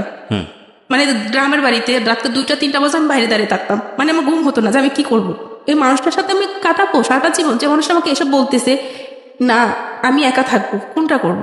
তো আমি আমার একটা আঙ্কেলকে বললাম যে আঙ্কেল এই অবস্থা, আমি এখন কি করব, আমাকে একটা কাজ জোগাড় করে দিতে পারবেন? পরে বলে যে তুই কতটুকু পড়াশোনা করছিস? তো আমি বললাম যে আমি ইন্টারমিডিয়েট কমপ্লিট করলাম, আমার কোনো রিসেপশনে হলে হবে, সমস্যা নাই, আমি তো চলতে পারবো, এরকম কিছু হলে হবে। তো উনি বললো আচ্ছা ঠিক আছে, তুই ঢাকা আসলে তোর মানে একটা গতি করে দেবো। পরে ঢাকায় আসলাম, ঢাকায় আসার পর একটা কোম্পানিতে উনি আমাকে রিসেপশনের জন্য ফার্স্ট সিলেক্ট করা হলো। তো সিলেক্ট করার পর আর ওনারা আমাকে রিসেপশনে না রেখে অন্য কাজে দিয়ে দিল, অ্যাকাউন্টসে, যে তুমি এটা করো, দেখি তুমি পারবে না। আমি তখন ভাই কিছুই জানতেছি না, কম্পিউটার সম্পর্কে কিছুই জানি না, বা আমি যেহেতু পড়াশোনা থেকে এতটা বছর দূরে, আমি ইংলিশ সম্পর্কে সবকিছু আমার মাথা থেকে চলে গেছে, আমি কোনো কিছু পারতেছি না। তো আমার কলিগ যারা, তারা আমাকে খুব হেল্প করছে, বস সবাই খুব হেল্প করতেছে আমাকে, হেল্প করে আমি মানে এখন অনেকটা ভালো পর্যায়ে চলে গেছি। আর এখন ওর সাথে তো আর কোনো যোগাযোগ নাই। কতদিন যাবত যোগাযোগ নাই? ওর সাথে যোগাযোগ নাই, ওই ঢাকায় আসার আগ থেকে ওর সাথে আর যোগাযোগ ছিল না। মাঝখান দিয়ে একদিন ফোন দিয়ে বুঝতে চাইতেছে যে গ্যাপ কতদিনের, আপনি এটা বলেন। প্রায় 7 মাস। 7 মাস। আপনি ভালো আছেন না বন্ধ আছেন? ভাইয়া ডিভোর্স হয়ে গেছে। ডিভোর্স হয়ে গেছে, তো ভালো আছেন না বন্ধ আছেন? এখন ভাইয়া আমি যেখানে কাজ করতেছি ওখানে একটা ইন্টারন্যাশনাল কোম্পানি, তো আমি আপনাকে জিজ্ঞেস করছি ভালো আছেন না বন্ধ? আমি হ্যাঁ, না ইন ডিটেল না, আপনি শুধু অ্যান্সার করেন ভালো আছেন না বন্ধ আছেন। আমার ইন ডিটেল জানার দরকার নাই, আমি ঘটনা যেটা বুঝতে পেরেছি অনেক আগেই বুঝতে পেরেছি। আপনি শুধু আমাকে এইটুকু অ্যান্সার করেন যে আপনার আগের যে জীবন ছিল সেই জীবনের থেকে এই জীবনটা ভালো না বন্ধ? আগের জীবন থেকে এই জীবনটা আছে, ভালো আছে, কিন্তু কি অনেকটা ডিপ্রেশন আছে এখন। যেটা হচ্ছে যে আমি জব করতেছি, সেখানে আমার বস চাচ্ছে যে আমি আরো বেশি কাজ করি, বা আমি আরো সেটা সব জায়গায় থাকবে। Life is not without problem. আমাকে বলে দিছে যে আমার এই কাজের পাশাপাশি অন্য কাজ খুঁজতে, কিন্তু আমি কোথায় কোনো কাজ পাচ্ছি। Life is not that kind of thing যে আপনি যেখানে যাবেন সেখানে 100% হ্যাপি হবেন, সেটা বড় কথা না। কিন্তু আপনি যেখানে ছিলেন সেখান থেকে আপনি স্কিপ করে আপনি একটা বেটার লাইফে আসতে পেরেছেন কিনা সেটাই হচ্ছে বড় কথা। আমি ওইরকম ডিপ্রেশন থেকে, ওরকম একটা খারাপ জীবন থেকে এখন আমি একা আছি, ভালো আছি। 7 ইয়ার্স ধরে আপনি একটা মানুষকে বুঝে উঠতে পারেন নাই, বা 7 ইয়ার্স ধরে একটা মানুষের সাথে আপনি সিদ্ধান্ত নিতে পারেন নাই। অনেকে 7 বছর না, অনেকে 27 বছরও পারে না, এটাই সত্য কথা, the great truth of life.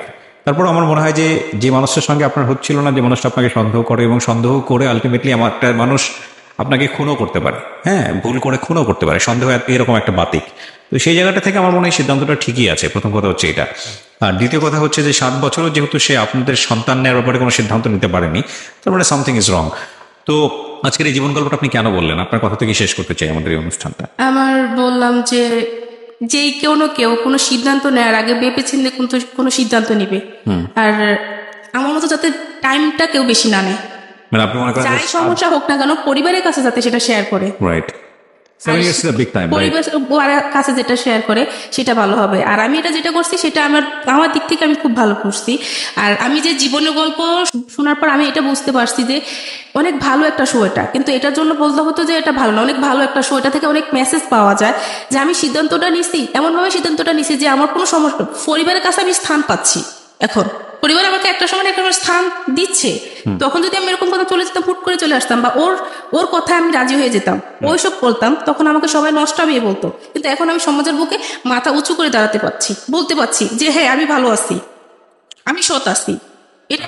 একটা সংসার ভেঙে যাওয়াটা বা একটা সংসারের কাছ থেকে বের হয়ে আসাটা, এটাকে আমি কখনোই একটা সমাধান মনে করি না। কিন্তু যখন নিজে বেঁচে থাকার জন্যে বিষয়টা এরকম হয়ে দাঁড়ায় যে আমার জীবনের উপর উঠে যাচ্ছে এবং এটা আসলে কিউরেবল না, তখন অবভিয়াসলি আমাদের রিলিজিয়ন যেভাবে সাপোর্ট করে এবং আমাদের জায়গা থেকেও আমরা মনে করি যে বেঁচে থাকার জন্য, ভালো থাকার জন্য একটা প্রয়োজন আছে।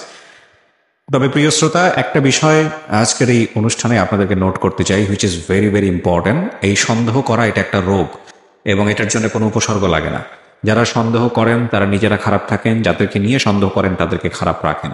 এটা থেকে বের হয়ে আসার জন্যে কাউন্সেলিং খুবই গুরুত্বপূর্ণ এবং প্রপার কাউন্সেলিং না হলে এই সন্দেহ রোগ থেকে ভয়ঙ্কর কিছু হয়ে যেতে পারে। সুতরাং আপনি যদি সন্দেহ করে থাকেন, আপনি প্রথমত একজন মনে করতে হবে যে আপনি একটা প্রবলেমের মধ্যে আছেন, কোনো উপযুক্ত কারণ পাচ্ছেন না কিন্তু আপনার সন্দেহ হচ্ছে, আপনি ডাক্তারের সাথে কথা বলেন, কারণ এটা আপনার অনেক ভয়ানক রকমের ক্ষতির দিকে নিয়ে যাবে। আর যে মানুষটাকে নিয়ে সন্দেহ করছেন সেই সন্দেহের জায়গাটিতে সেই মানুষটি আদৌ পড়ে কিনা ঠান্ডা মাথায় একটু বিচার ব্যবস্থার প্রয়োজন আছে, কারণ সন্দেহ কাউকে ভালো থাকতে দেয় না, না আপনাকে, না আপনি যাকে নিয়ে সন্দেহ করছেন তাকে। শুনছেন প্রাণ মিস্টার ম্যাঙ্গো ক্যান্ডি প্রেজেন্টস জীবন গল্প। আজকের মতো এখানেই শেষ করছি। সবাই ভালো থাকুন।